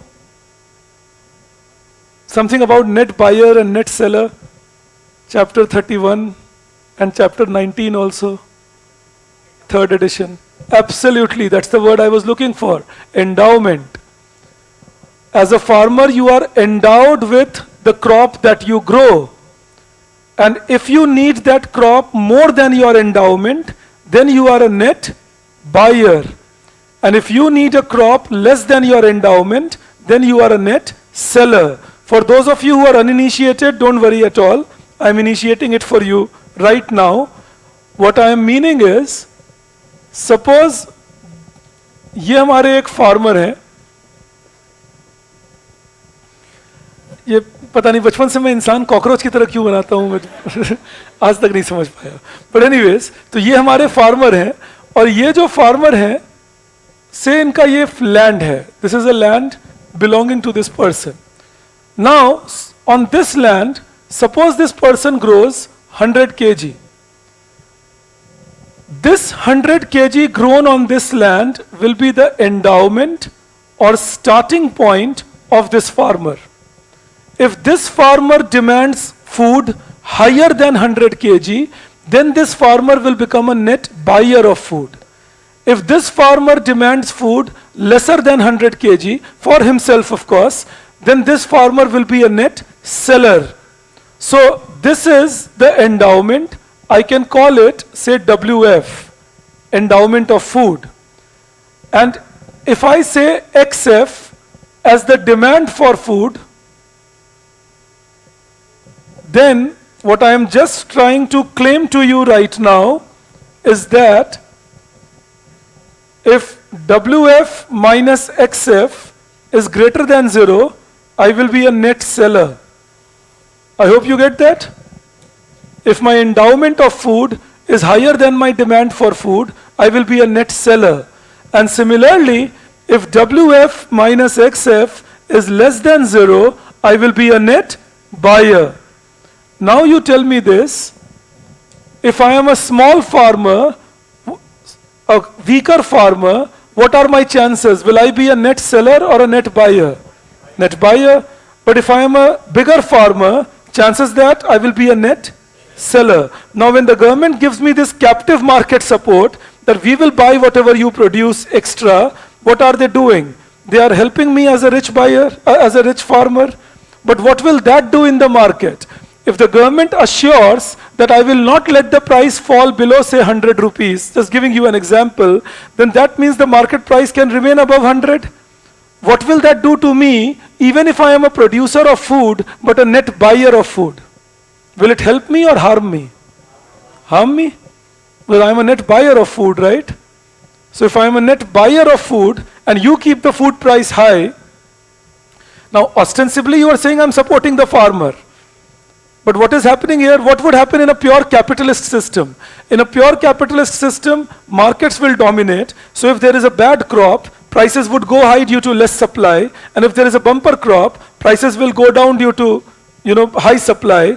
And because the demand remains pretty inelastic for agricultural products, and that will mean the corrections can be done by the market. In this case, the government said we are not letting the market correct things. So if you have a bad crop, when price is going high, if it is a bad crop, less supply, and the price is going high, then the government says, oh great, nice life for the farmers, price is rising, no need of declaring a high MSP, but the farmers are making more money, but it's hurting the small farmer, the net buyer. On the other hand, if it is a good crop, a bumper crop, where the small farmer can now think, okay, I can make some more money from the market, the government says, hang on, I will not let the price fall. You understand that? So if I don't let the price fall in a bumper crop, and I won't let the price come down in a deficit crop, it's a problem. Now what could be the answer to this? Or what was the policy answer to this? Do I believe, first of all, that till here you are with me? All right, now think. Yes. Sure. I'll tell you. MSP is when you declare a support price, saying that you will not be charging a price lesser than this, or the farmer can sell at this price to the government, whatever amount they want. All right? So that means the farmer is secured that it doesn't go below this price. Procurement price used to be declared by the government at which they will purchase from the market every year. Now I am saying that who will buy? Do you understand the idea of net buyer, net seller? That you understand, which I wrote here and all that? Now I am saying the small farmer is a net buyer of food. The large farmer is a net seller of food. Now the government, through its policy, is not letting the agricultural price come down. You understand that? That if I am a net buyer of food, if there are days when agricultural prices are low, I can get some more food for myself to prepare myself for the days when agricultural prices are high. But in a bad crop, when supply of crop is low and price is already high, just to again tell you this, that suppose if this is the equilibrium and your supply curve shifts to the left, your price rises, that's a bad crop. The government says, all right, some more money for the farmers. On the other hand, in a good crop, when supply is more and price has to fall, then the government can declare an MSP and say we won't let it fall. Now that means the government is not letting the price fall beyond a point. Now what is the policy answer to this? That also we had in our picture. The policy answer was create a public distribution system, which India created in 1965, and distribute food at a cheaper rate through the ration shop to the people. So in that case, you are not letting the farmers lose, you are not letting the price fall, but then you don't let the buyers of food also suffer, because government will supply food at a cheaper rate. You get the whole story? This was the theory given in those days, but now my question to you is, how successful were we in our PDS system till at least 1997? PDS में भी क्या होता था भारत में? अमीर ही जाके वहां से भी ले आते थे. The rich would go and buy it from there also. And that meant effectively that if I am a poor farmer in India, I was hit from both sides.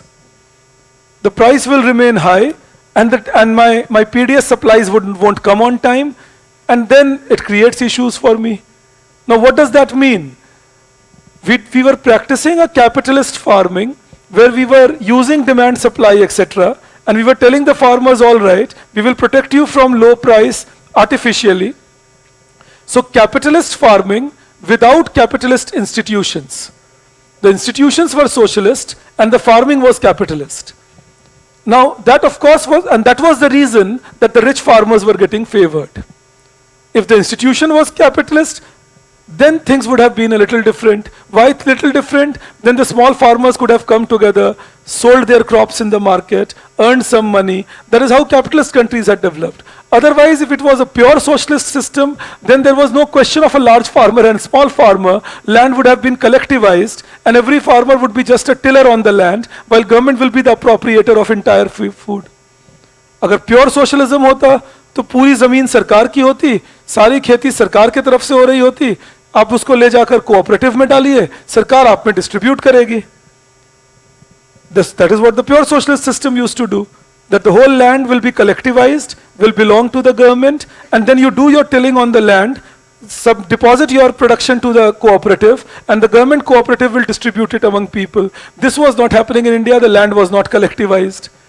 So capitalist farming system, profit-oriented approach, but in a socialist system where the government came in after production happened and said, okay, now I am here, I'll protect you, but who is you here? The bigger farmers in the process. I will add more tarka to it, you will get my point. You know what is a problem further in that? A controlled agricultural economy combined with a liberal democracy. So now you have a controlled agricultural economy, and you can do favors to the farmers by declaring high MSP, and you can do favors to the farmer by declaring high, say, procurement price, say the large farmers especially. Now the large farmers will get to know that, and the large farmers have influence in their area, and more money can get them more influence, and now they start giving you a quid pro quo. They say, okay, you keep announcing high price, and we arrange the votes for you. And we also give you political donations to fight the elections. Now it becomes a complete nexus. You know? Because again, unlike socialist economies, in a liberal democracy, the government, in order to survive, has to fight elections and win them. In socialist economies, there was no election. So the institutions were different. So in that case, in a Soviet Union or a China, the government did not have to take a botheration that I must keep some people in the village happy so that they keep the votes on my side. The government could take its own decisions. What I'm trying to teach you here is that institutions have to match the policies you are making. If they don't, if you are trying to make a capitalist agricultural system, then there has to be a capitalist set of institutions like a market, storage facilities, labor charges, a regulator set by the government who would make sure that there is no exploitation of small farmers, etc. All that was not there. What was there was a socialist institution, an APMC market, a public distribution system, government buying directly from the farmers. Now that was the confusing point, and that the beginning part was Green Revolution. Do I believe I reach you on this? Now see, when we talk about, yes, 99.9% of the times.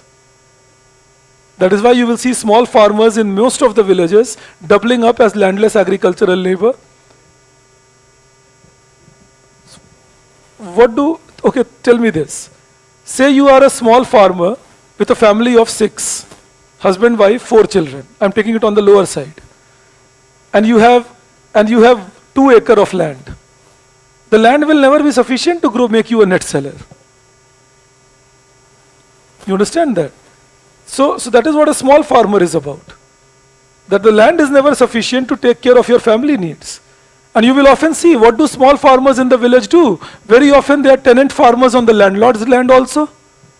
सिर्फ अपनी जमीन पे थोड़ी खेती करते हैं. जो landlord हैं, बड़े किसान हैं जमीन के, उनकी जमीन पे भी जाके करते हैं. In some cases they are also wage workers on the landlord land. In some cases they are porters if there is a nearby construction activity going on. In some cases, many of them migrate to a nearby city, and the wives and the others, say an elder child or someone, takes care of the crop during growing season. And these people come back to their villages only during harvesting and sowing. That is small farmer of India for you. You understand that? So they are net buyers of food. And hence the anomaly that we see. So be careful there that this misplaced structure is what was the trouble part that we saw at times. Do I believe this story is clear to you?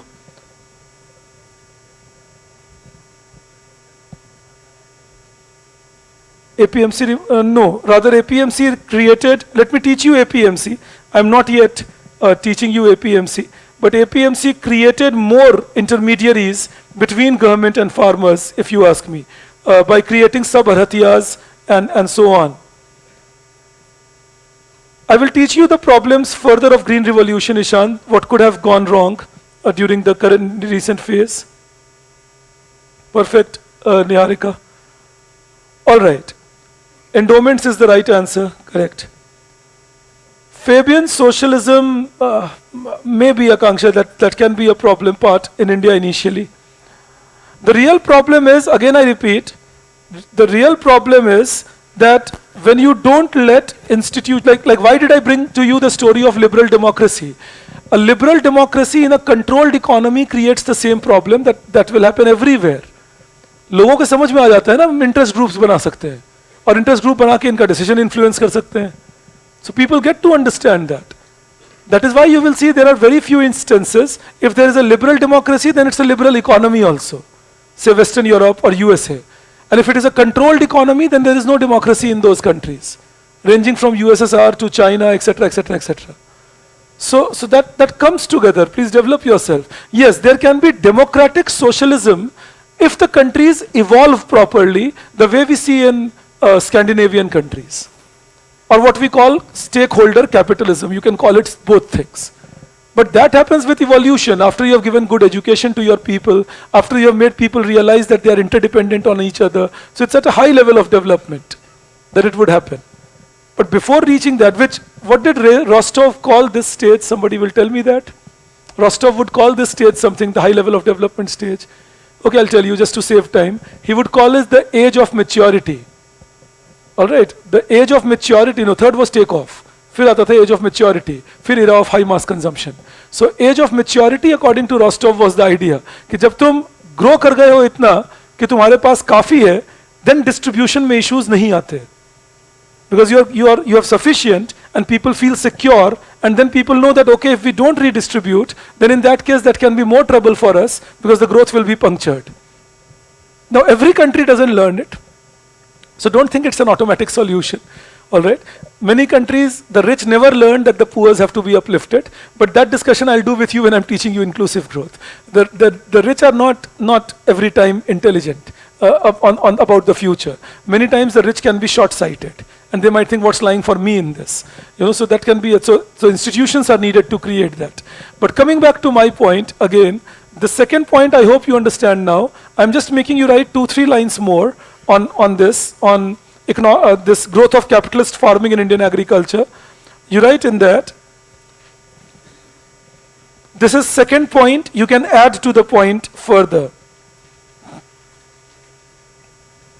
Green Revolution introduced, this is the second point in criticisms of Green Revolution.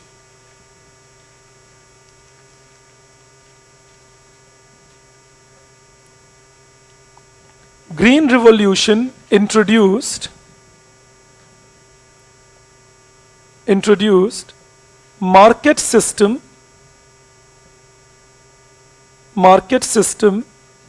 in Indian agriculture, market system in Indian agriculture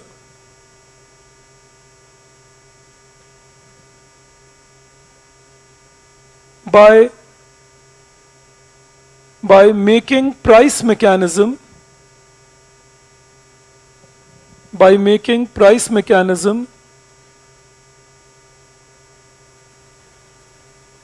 as the method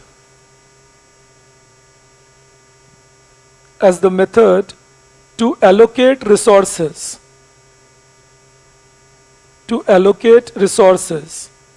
How do farmers choose to produce even now? Like think. I'm sure you all know the central problems of economy. What to produce, how to produce, for whom to produce. Now, how is it solved in Indian agriculture even today? The what to produce thing, still the price, whatever the price is observed by farmer one in the previous season. How to produce, still the cheapness of resources, etc. For whom to produce, again dependent on which commodity can be produced in the most easy way in the economy. So price mechanism is still there in Indian agriculture. For whom to produce, still to some extent government is there, but what to produce and how to produce, you will see it heavily dominated by the price mechanism. But again I repeat, price mechanism rather than planning mechanism to allocate, but government mechanism to distribute. And that was the contradiction at times. So you write that up. Could you help me with the last line that you wrote? As the method of allocation of resources, you wrote that? Yeah. Put a full stop, you write. However,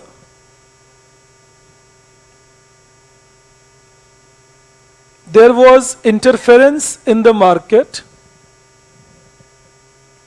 There was interference in the market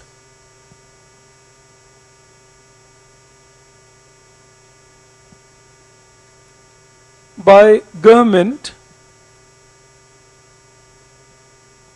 interference in the market by government through APMC system,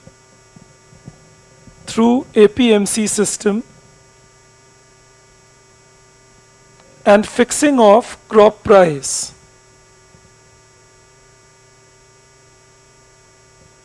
And fixing of crop price along with procurement by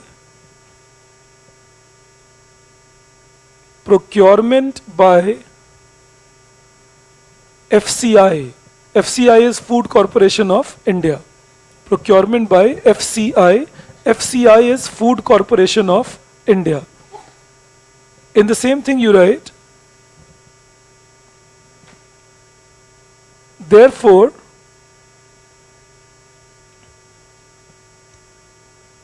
purchase was collective. Purchase of crops की बात कर रहा हूं मैं. Purchase was collective through government channel,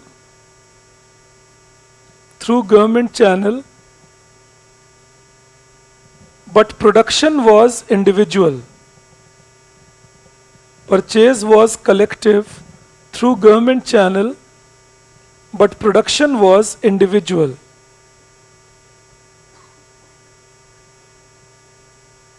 The system evolved in such a way,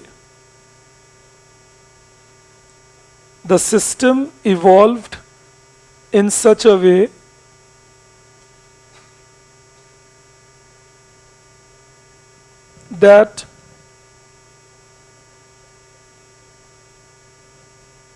large farmers as net seller of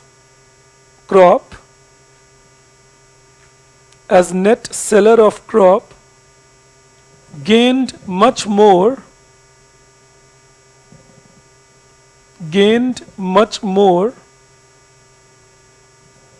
small farmers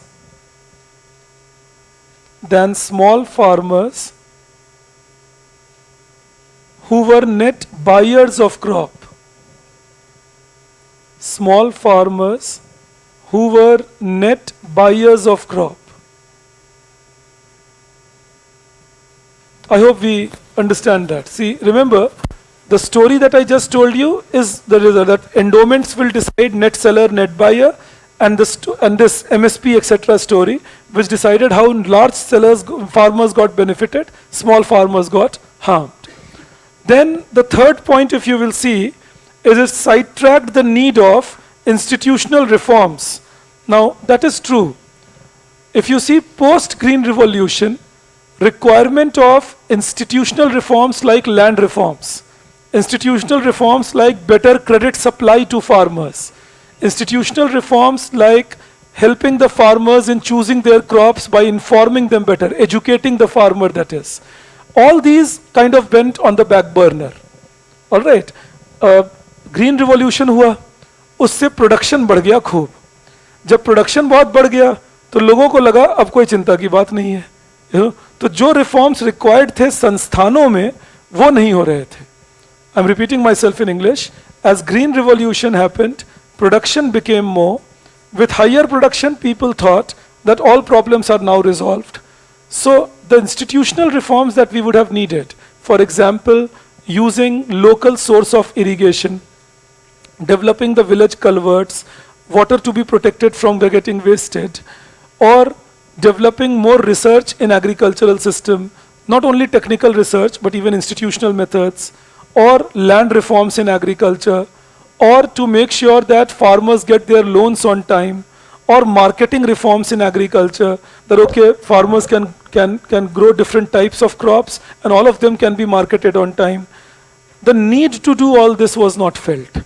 It was thought that, what's the need? We are doing well, now why should we bother? You know, like Virat Kohli's India. So later on, now we see, it's after long that I feel that we are going to a World Cup, and unless you are not a very huge fan and a blind fan, we are not the favorites. You know, अगर तुम बिल्कुल blind fan हो मेरे छोटे बेटे की तरह तो अलग बात है. उनसे अभी भी कोई पूछता है कौन जीतेगा, इंडिया जीत जाएगी. You know? But अगर तुम analytically सोचोगे तो मुश्किल लगता है that we are not the favorites at the moment to this World Cup. Now that is institutional change, understand. Why did we do well? I deliberately brought in cricket here. I have a reason. Why did we do well in cricket? Because post 1983, when we won the Cricket World Cup in 50 overs format, we started building the institutions in cricket. You have a National Cricket Academy devoted to physical and mental training of the cricketers, missing in any other sports. You have BCCI, for all its flaws, a properly governed body still, running itself professionally. You have state cricket boards which are well established. But in other sports, it never happened in India. So in other sports, we see that the champions are in spite of the system rather than because of the system. You know? So once in a while, if somebody comes along like a P. Gopi Chand, he can create some good badminton flurry. But that's not institutionalized. Institutionalization means you keep producing one year after another. You create a system which is normal, it is automatic, it will happen. You don't have to worry. You understand that? Now, in agriculture, similarly, what would have been institutionalization? Freeing the farmers from money lenders. There is one institutional change we had needed. Improving the land holding system in India, reducing the number of Benami transactions, big landlords, and giving the land to the tiller. That's another institution we missed. Training the farmer in right type of crop choice by giving them what is called extension service. Setting up an agricultural research institute and connecting them to village panchayats. That's another institution we missed. So these are the institutional reforms we did not do because we thought we are successful, we are doing good, why go ahead and do more changes? You understand that? So when you talk about banking support, insurance support, research and development support, extension services support, water conservation support, all these are institutions which can do that. Please understand this. All right, so मैं मान सकता हूँ सब लोग institution का मतलब समझते हैं, संस्थान, things which work with an objective. Yes. But that is the centralization problem, that we had NABARD, which will be one institution, but that also happened quite late, around 1980 only. And then RRBs were also there, but RRBs were not only devoted to giving agricultural loans. Plus imagine, in a country with more than 6 lakh villages, 196 RRBs. So there was a lot of gap that we were leaving. And again I repeat, land reform was a big missing link, irrigation reforms were a big missing link, and these things were the institutional change. They needed institutions. Panchayats बाद में नहीं पहले आने चाहिए थे. तो संस्थानों की अपनी इंपॉर्टेंस होती है.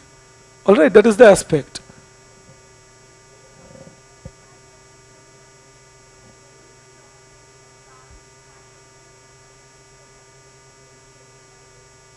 Yes.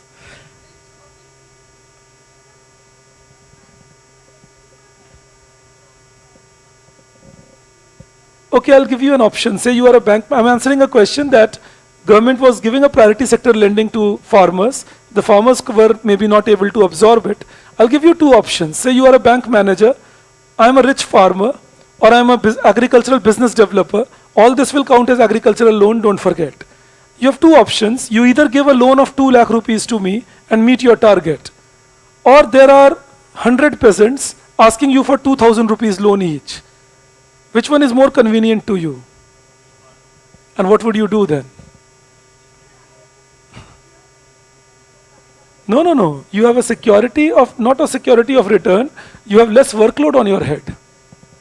Let's be honest. You know, you are choosing the easier way out, which any normal, rational individual would. The government was taking no steps. I'll give you some figures today also. I'm a person who believes in numbers and heavily believes. I don't like when I talk without numbers. And to be honest, I don't like people who talk without numbers. So even today, if you would see, even today, there is 40% loan that is in priority sector lending, out of which 18% has to go to agriculture. And out of this 18% in agriculture, out of that, the rule is that 40% should go to small and marginal farmers. Now, you know, even here, what do the banks do? In this 40%, which is 7% of their total loans, they first try clubbing over the farmer self-help groups, the farmer producer organizations, rather than doing the hard work of going from one village to another, doing the survey, choosing the farmer, helping them out, because priority sector lending is not only about giving loan, it's also about helping the farmer in getting extension services, training them how to earn better, and then getting the money back from them. So on paper, we have everything perfect. It's the practice that leaves to be desired. So remember, when it comes to priority sector lending in India, well, and this rule of 40% to small farmers came much later in 2009. Before that, there was no such rule, and that meant that the banks would find it easy. They would choose a big borrower in the rural area, not one, but maybe two or three. They will choose an agribusiness. There also I can give you a number. Out of total loans going to agriculture, 61% loans are still going to agricultural business organizations, not to the farmers directly. I'm quoting to you RBI Financial Stability Report, June 2022. You know, I keep telling you the source of the data so that you can also verify. You will have much affection and love and trust on me after that. You know, so that is the basic aspect. So, you know, when you see this happening, it tells you that still we are choosing the easier way out. But okay, don't give a small farmer much, but take it to the larger farmer. And that is the institution missing, if you ask me. And you know what is the institution we mostly needed? We need microfinance institutions. We need small finance banks in these areas. We needed the rural lending institutions, if allowed, to grow for free. Because usurious, now you would have read this in your booklet also. I'm explaining it to you. This usurious practice means charging a very high interest rate. That is usurious practice. So charging a very high interest rate is normal in villages. What we can do is find a midway. That okay, let's not charge 20% per month interest rate, but we will not force you to charge a 7% per annum also. You understand that? That कोई money lender ही है, छोटे level पे काम करते हैं. Tell them that okay, look, we won't allow you to charge 20% per month. We have made it illegal. We will catch you, put you behind bars, etc. But then we won't force you to take a 7% interest rate. You take something like a 5%, 3%, 2% per month interest rate, and gradually we will make you adjust to the new level. That kind of a thing works much better. But if you say, no, we will establish a bank branch in every village and that will remove the money lender automatically, that automatically did not happen. एक दिन ऐसा हो जाएगा. ये तो सुनते हुए मैं 6 साल से 46 का हो गया. ये important है, मैं आपको कुछ सोच के ये बात कह रहा हूँ. I'm saying this with something in my mind. This is the same story about government school functions in India at times. As a kid, I remember I had asked my grandfather that why are we reserving seats in the private schools for poors if the government schools are already there? Let the government school function well.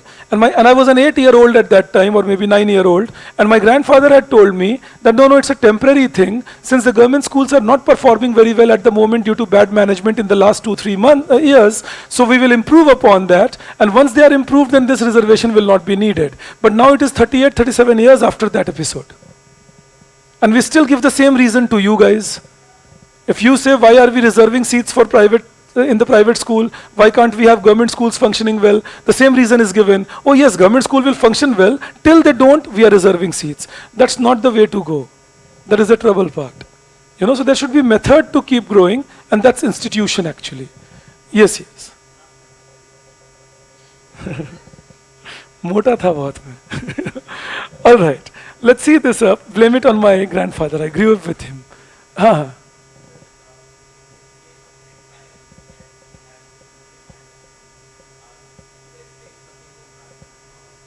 Yes, that is, there is more demand for food. So if you can have a ration shop and a PDS, then this net buyer doesn't suffer because the food will be available to this person at a cheaper rate. But the PDS failed in India. So the net buyer was left alone. You see that? Okay. Now, if you see, there is the fourth point. Unfortunately, it is not in the block letters or in a darkened space. It is increased disparity in income. All right? Increased disparity in income. I just want to put a dash there and write, with this increased disparity of income, you write,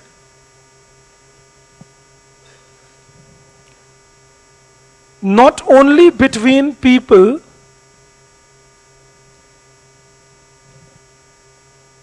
not only between people, but also between regions.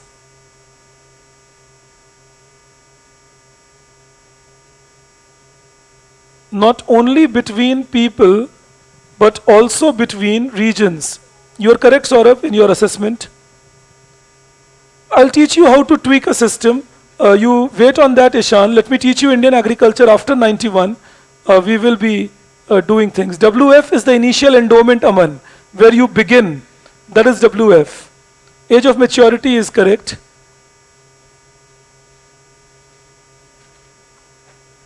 See, that is the point, that if capitalist institutions was there, one of your friends says this, that if capitalist institution was there, it would have left the farmers at the mercy of the market prices without government intervention. So was socialist institution the only answer? Well, if it was, then the government had to take care that PDS functions well. Unfortunately, the socialist institutions were not functioning well, and that became a problem in Indian agriculture overall. You know, so that was the real trouble part. All right. Okay. One of your friends says that thank God you will not be checking our mains answers because we won't get the marks without numbers in there. You know, the bad news is that people who check your mains answers are no different. All right, we are all products of more or less the similar system. But yes, you don't need to write each and every number, but if you're writing Indian economy, you got to corroborate with numbers. You know, otherwise, how do you prove your point? You just can't prove it by saying, I think so. You know, so that cannot be done. That privilege is allowed only for politicians and ideological suitors. You know, ये सुविधा बस उन्हें उपलब्ध है, बाकियों को नहीं. All right, let's see this then. The next problem part there. So why would it do so? मैं बस explain कर रहा हूँ तुम्हें. Among people, I'm sure you understand with the previous discussion that the rich farmers will get more benefits and the poor farmers will get less benefits. Among regions, depended on which region established, better procurement centers. Again, Punjab, Haryana, Western Uttar Pradesh took a heavy lead on this. All right, that procurement centers were established. किसान को कहीं जाकर बेचना है, तो वो जगह बननी पड़ेगी ना.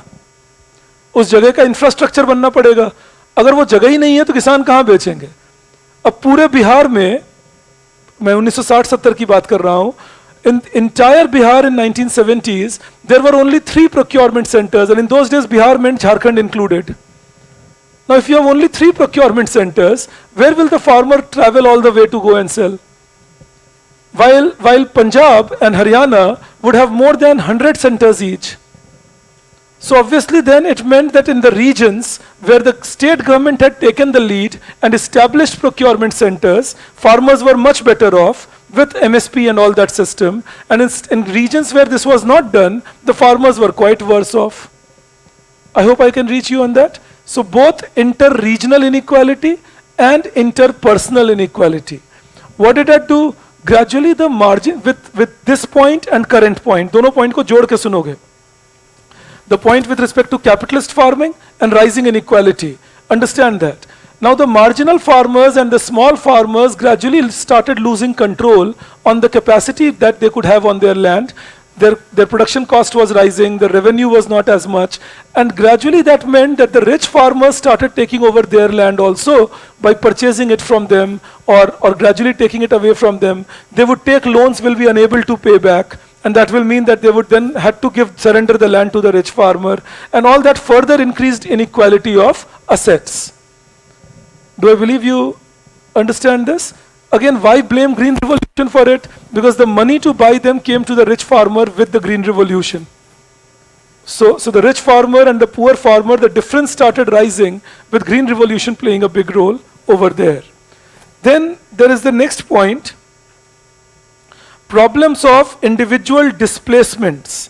Now, this was mainly because mechanization of agriculture happened. This individual displacement, in a bracket you can write, rise in unemployment in some areas. In a bracket you can write that, rise in unemployment in some areas. Rise in unemployment in some areas. So when we say rise in unemployment in some areas, this was due to displacement due to tractors. Displacement means workers hat gaye, hata diya, removal of workers. So this displacement was done by machines, that the machines would come in, tractors, threshers. So displacement, in fact I've given you the numbers there. Arjan Singh and Billings, if you see that in the 5th point itself, and it is BY by, not BUY by. Please correct for the mistake there. Paper by economists. I hope you have got that. The paper by economists like Arjan Singh and Billings attempted to quantify labor displacement, and it was done in Punjab, where they found that 55% people were displaced by tractors and 37% by threshers. And they said that between 69 and 81, more than 2 lakh workers were displaced. So they said that that was the negative impact of Green Revolution. There is one more negative impact of Green Revolution. I am making you write that. You please write below this point. One more negative impact of Green Revolution. 6th point. You write, it promoted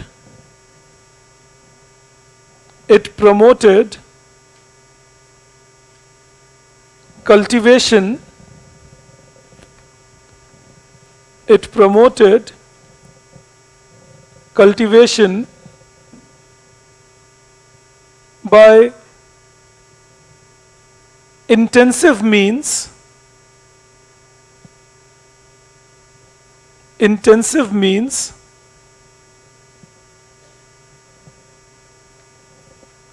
like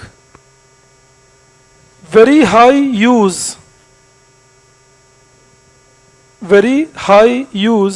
of chemical fertilizers,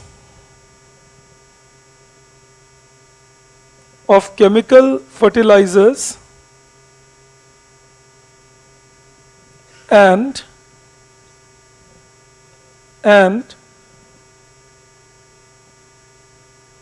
very high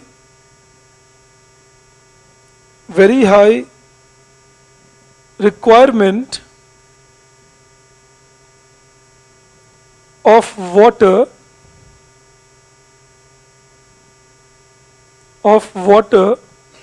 which led to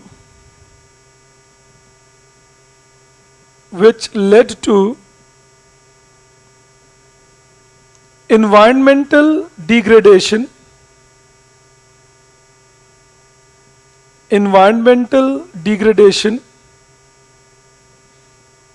and loss of natural capital.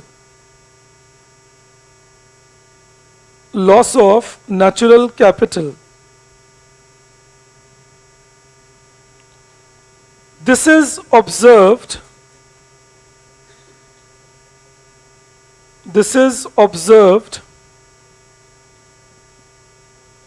in case of early Green Revolution regions,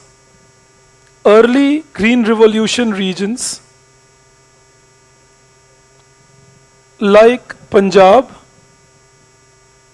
and Haryana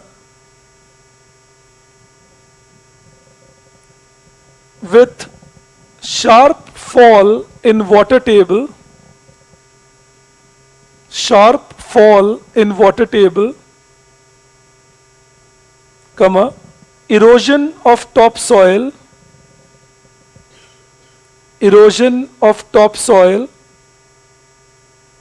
and increase in salinity of soil, in salinity of soil. All right, so this is another wrong impact of Green Revolution that we have seen. I'm keeping the story till here today. I had to give you an answer to a question. I'm going to that. मैं वही ढूंढ रहा था, इसीलिए phone उठा के देख रहा था. आप बिल्कुल चिंता मत करना, मैं मल्टीटास्किंग नहीं करता हूँ, you know. But अभी मैं बस वो questions ढूंढ रहा था जो मैंने आपको दिए थे, to get the exact language. So the answer I am giving to you today is, of the first question, analyze how industrial development was better in first 3 5-year plans than the next 15 years. All right, analyze how industrial. I'm writing the question on the board so that you can have some good understanding. Perfect, correct, Srishti, you are right.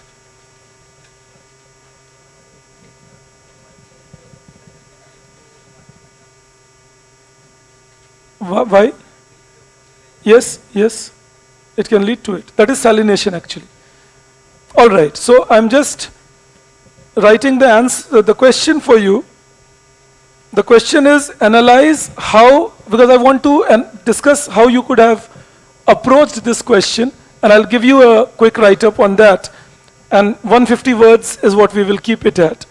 So the question is, analyze how industrial development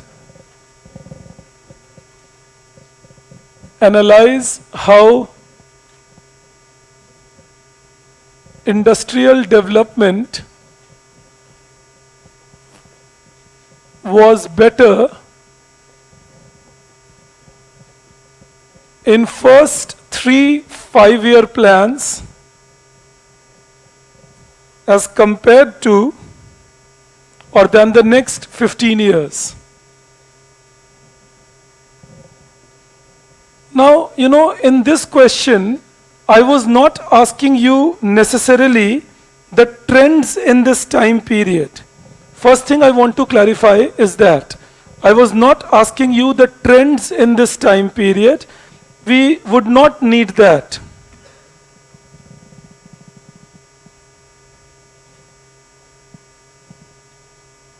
No, I will teach you what the 5th point says more clearly tomorrow, Akanksha, when I'm teaching you Evergreen Revolution. The problem is not in technology, the problem is in bad use of technology. All right, so when we come to this point or this question, when they say how industrial development was better, now see, first of all, mentally think your answer, how will you put it in 150 words? So okay, there is a basic structure that 10-15 words can be the introduction, and 10-15 words can be my conclusion, and major 120 words should be my content. Now how to develop that content, what to do about across that content. So content development is this. First of all, pick up points mentally that you will write in this, because what is the question? How was 51 to 66 industrialization better than 66 to 80? In a very simplified language, that is what the question is asking you. That how was the industrialization in 51 to 66 better than industrialization in 66 to 80? So your answer focus should be on that. Create 5-6 points mentally to show how the benefit was better in 51 to 66 than 66 to 80. A wrong way to answer, wrong is maybe a wrong word, but I'll choose my word carefully. Maybe a not so perfect way to answer will be, if you tell the examiner this was the growth rate of capital goods, consumer goods, etc. in 51 to 66, this was the growth rate in 66 to 80, now you choose on your own. You know, एक ये तरीका देखा मैंने बहुत आप में से लोगों ने किया है, उससे बचना. All right, क्योंकि तुम ये नहीं कर सकते. Then, okay, this is what I know about 51 to 66. This is what I know about 66 to 80. Now please take your choice. That is the question that is being asked. That what exactly was the difference? So now, 51 to 66, the development was based on infusing more capital in India. I'll make you write this, but understand the point. So infusing more capital goods, good industry in India, developing production capacity in India. But in 66 to 80, we saw that capital goods industry was not growing. Here, if you remember the data, you can write it. If you don't remember the data, I'll tell you the trick. In this case, you write, capital goods industries were growing in double digits, increasing capacity to produce at a faster rate in the first 3 5-year plans, while the same growth rate came below 4% per annum in the next 15 years. Now, you don't have to remember hard data, like 17% growth rate and all, but you will very well remember, will write something where the data is coming in. Do I reach you on that? So that is the way you should try planning your answers. So one point is about compare the capital goods industry and say this was one factor. Second was, in the first 3 5-year plans, growth was also based on some demand in the market. There was a demand for industrial diversification. There was a demand for growth of capital goods. In the second stage, 66 to 80, that demand was not there as yet. Similarly, in the first phase, so the third point can be, in the first phase, the negative impact of licensing or negative impact of public sector reservation was not felt. Rather, they were creating a positive impact of making more coordinated approach to development. But in the second phase, the negative impact of the licensing, the negative impact of public sector reforms, or public sector in reservation were felt, and they were making a negative impact on growth. Similarly, you can talk about first phase when infrastructure development was the key priority, and a lot of investment was done on infrastructure, which supported industrialization as it made supply side contributions. If you create good infrastructure, you create capacity to supply. But the same devotion on creating quality infrastructure was not there till at least 1975-76.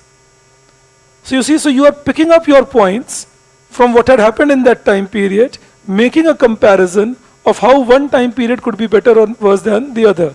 In the same thing, you can also end up writing that, however, in the first phase, it was noticed that consumer goods were in shortage due to lack of capacity to supply, but in second stage, consumer goods were relatively higher in number.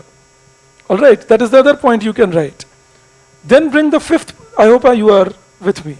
Then bring the fifth point. कभी-कभी ना आप मुझे इतने गौर से देखते हो, मुझे लगता है हाँ, या तो तुम सो रहे हो या मैं ही सो रहा हूँ.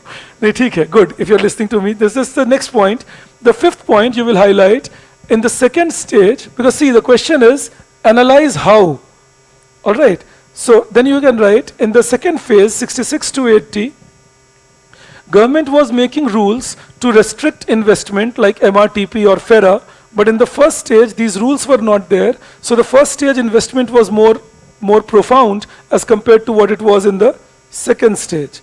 And then giving these points, writing 20-25 words on each, it gives you your 125 words real body, and then you can conclude by saying that therefore, in the second stage, India experienced 2 recessions, and the period is known as structural retrogression, especially in the context of industrialization in India.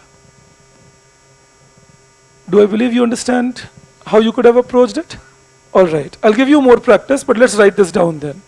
You write,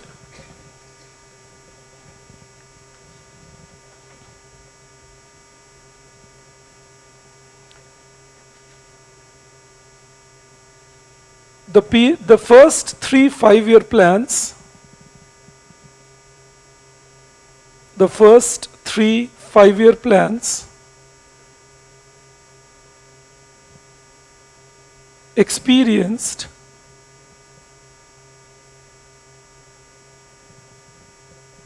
higher industrial growth compared to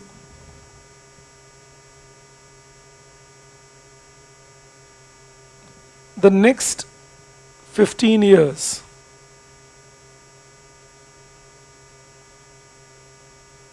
In terms of in terms of both quantity and quality. Both quantity and quality.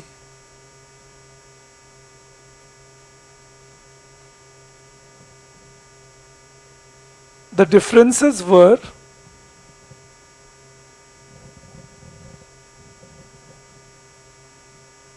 and you can keep putting bullet points, you can write A, B, C, D, you can write 1, 2, 3, 4, you can write in paragraph. They don't deduct marks by any of these. It's the content which matters. Alright. Plus, regarding handwriting, it should be legible. If it is legible, it's all good. There is no fun in having a wonderful handwriting and then you write incorrect in a wonderful handwriting. You know, so your handwriting should be legible. The examiner should be able to read it easily. Just don't make it illegible. नहीं तो वो cut कर देंगे. But you don't have to make your handwriting great and in the process lose your speed. That also should not happen. Then you write in the same thing, put the first point, so point A kind of. Capital goods industry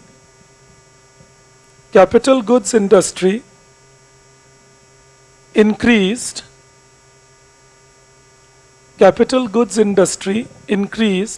at a faster rate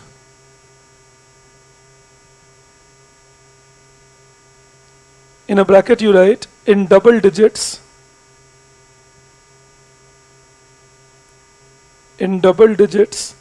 close the bracket in initial period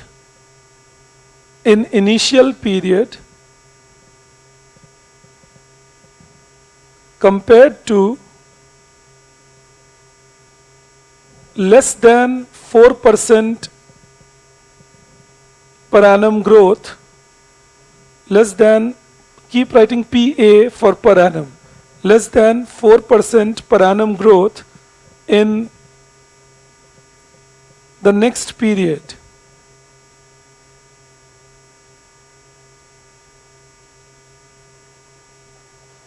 This showed slower growth.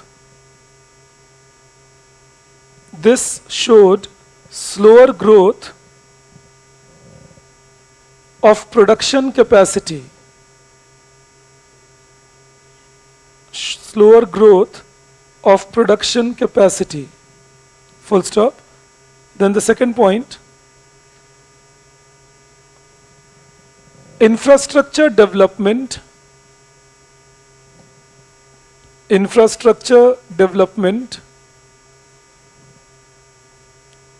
was relatively faster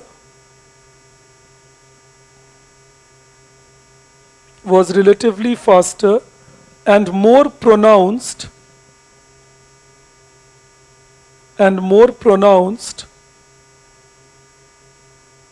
with high allocations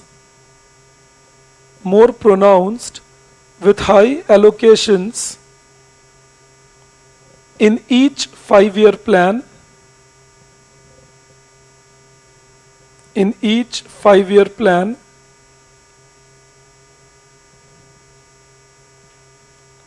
Compared to less coordinated approach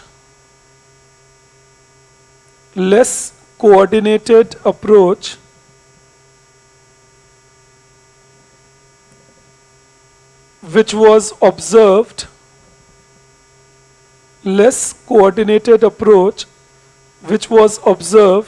in the next time period.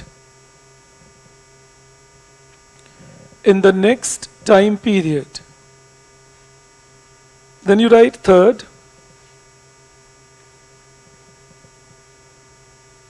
Industrial diversification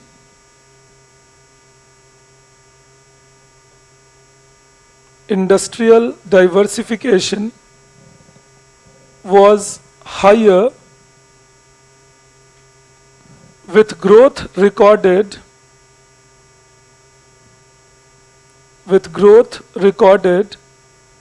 in consumer goods,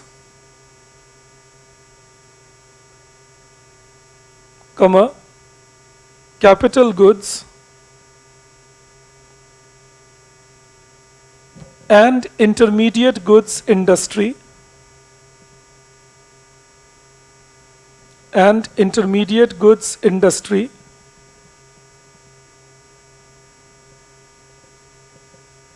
at relatively faster pace.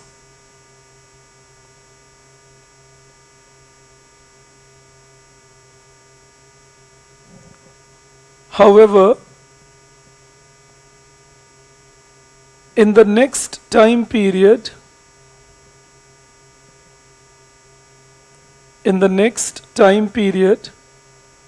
except consumer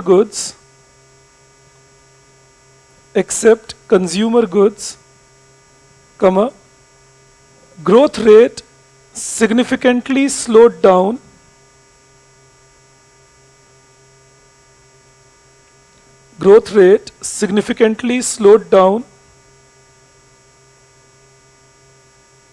in other two industries.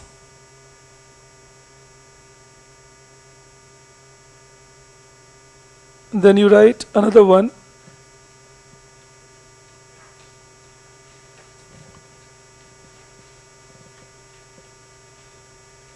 Positive impact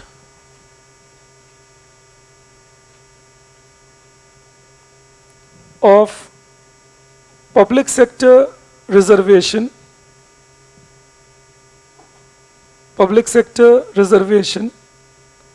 and licensing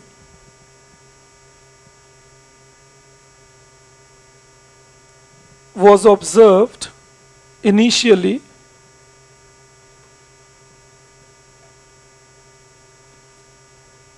but these policies led to delays,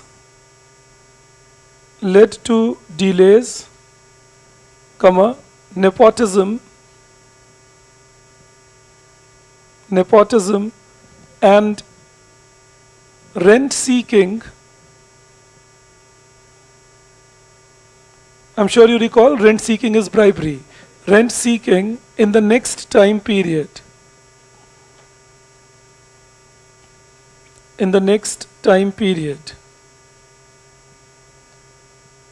And then one more point you write.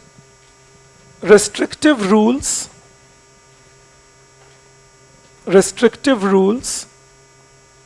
like MRTP,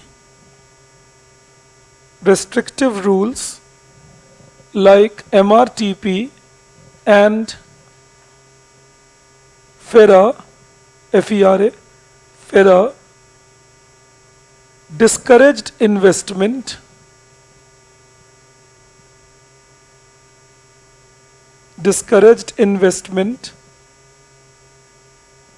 comma, combined with overprotectionism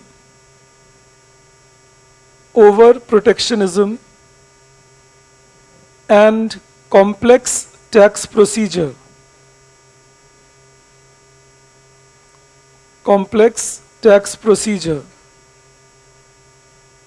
Full stop. These detriments, DETRIMENTS, detriments, रुकावटों को कहते हैं.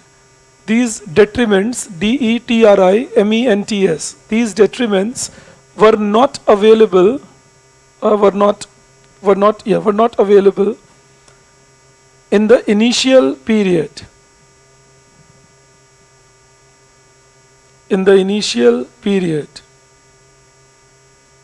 Change the paragraph. Now I am giving you the conclusion.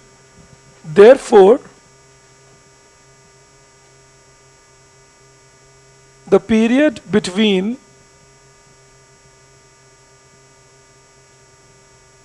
(1966 to 1980) is called period of structural retrogression structural retrogression where the basic structure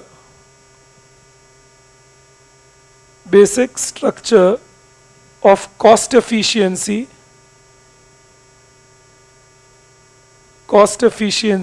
comma, technical upgradation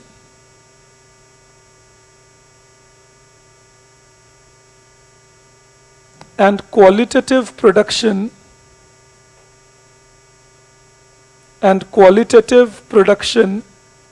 declined for Indian industries.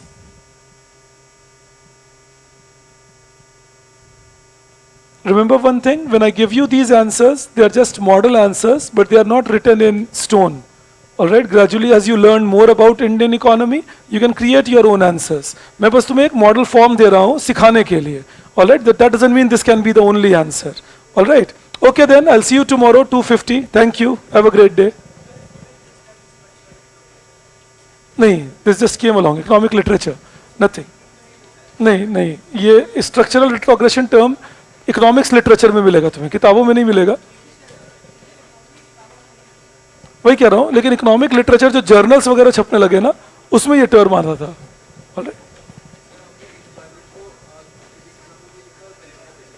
क्योंकि दोनों चीजें हो रही थी. Overall तो loss था. हाँ, मैं 1 सेकेंड लूंगा बस. Disparity means inequality. Krishna, Anusha, I hope you got the point.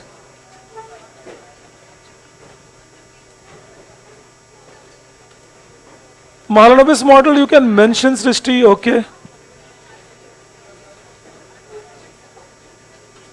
Can't explain to you the reasons of the point in that write-up, Srishti. You can use FYP, not a problem. Yes, yes.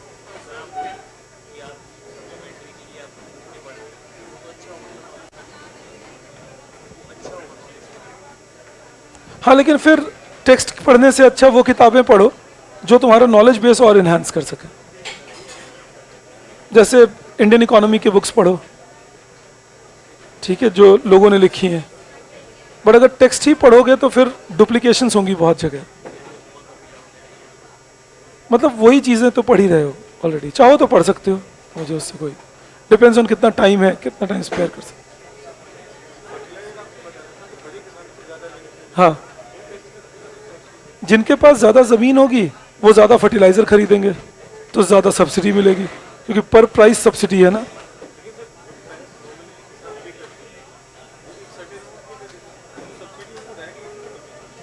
अगर मैं 100 kg fertiliser खरीदूंगा और कोई 10 kg खरीदेंगे, तो जो 100 kg खरीदेंगे उनको ज्यादा बेनिफिट अपने आप है ना. वो कोई दिक्कत नहीं है, लेकिन हर पर केजी सब्सिडी है. जैसे मान लो सब्सिडी है 10 रुपया पर केजी, तो जो 100 kg खरीदेगा मार्केट से उसको 1000 रुपए की सब्सिडी मिली, और जो 10 kg खरीदेगा उसको 100 रुपए की सब्सिडी मिली. हाँ, इनडायरेक्टली सब्सिडी है ना. डायरेक्ट सब्सिडी अभी दे कहाँ रहे हैं पूरी तरह. ठीक है.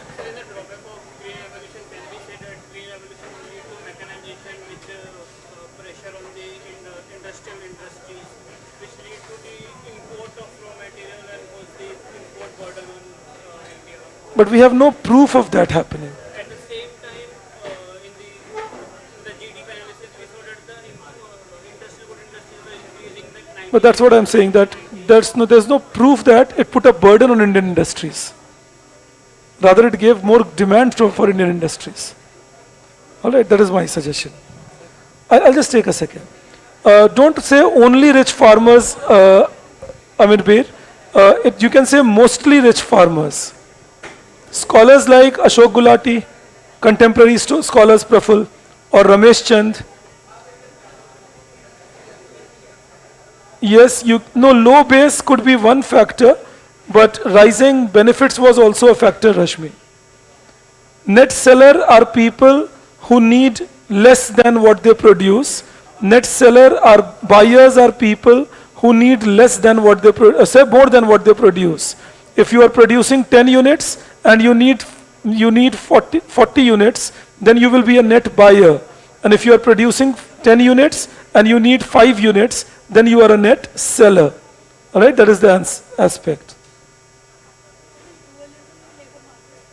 Dualism means two extreme types of the things. For example, very skilled people with very unskilled people. So what happens is very skilled people do not get absorbed in agriculture. There is no scope, and very unskilled people cannot contribute, and that leads to underdevelopment. I'll teach you FERA, but FERA, the idea was that it said that foreign investors can't bring their money to India. Indian exporters were bound from taking money out. So it was about discouraging investments in Indian industry then, because it was restricting growth of Indian industry. लेकिन ये पढ़ाऊंगा तुम्हें, फिर I'll teach you.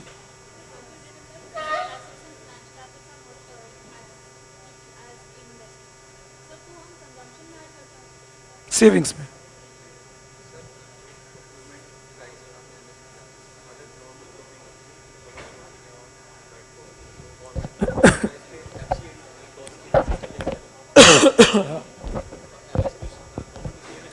देगी नहीं उस्ताद, जरूरत ही नहीं है. ठीक है. I'll just take 1 second. We will discuss farm laws, Anuj. If they could have been implemented well, we could have got some. But farm laws we will discuss in India after 1991. Yes, you can quote the name of economists or researchers. It does help you in getting some marks, Akanksha.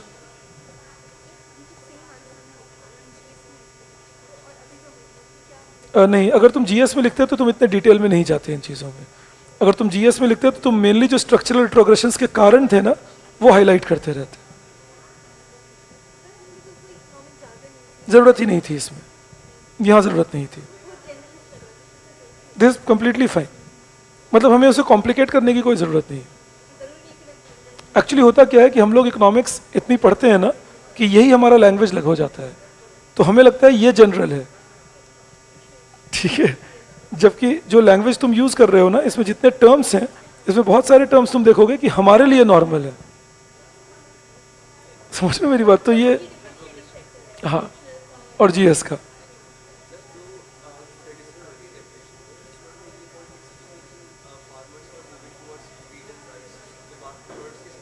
Crop diversification कम हो गई थी, ये लिख सकते हो.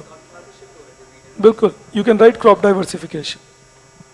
Endowment means your initial production.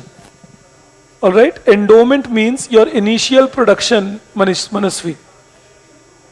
MSP is only when the farmer is in distress. Procurement price will be announced every year. Integrated farming means cropping combined with poultry, with dairying, everything is integrated. Export situations improved in India after 1980s, Vigneshwaran, post-Green Revolution, but after 1980s.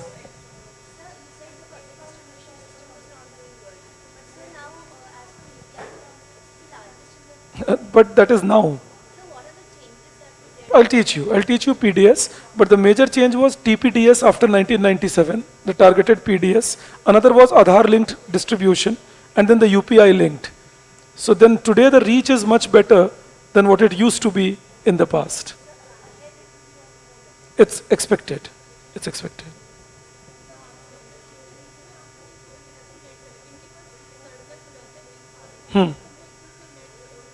Sellers बन जाते हैं, तो ये net buyers हैं. बिल्कुल.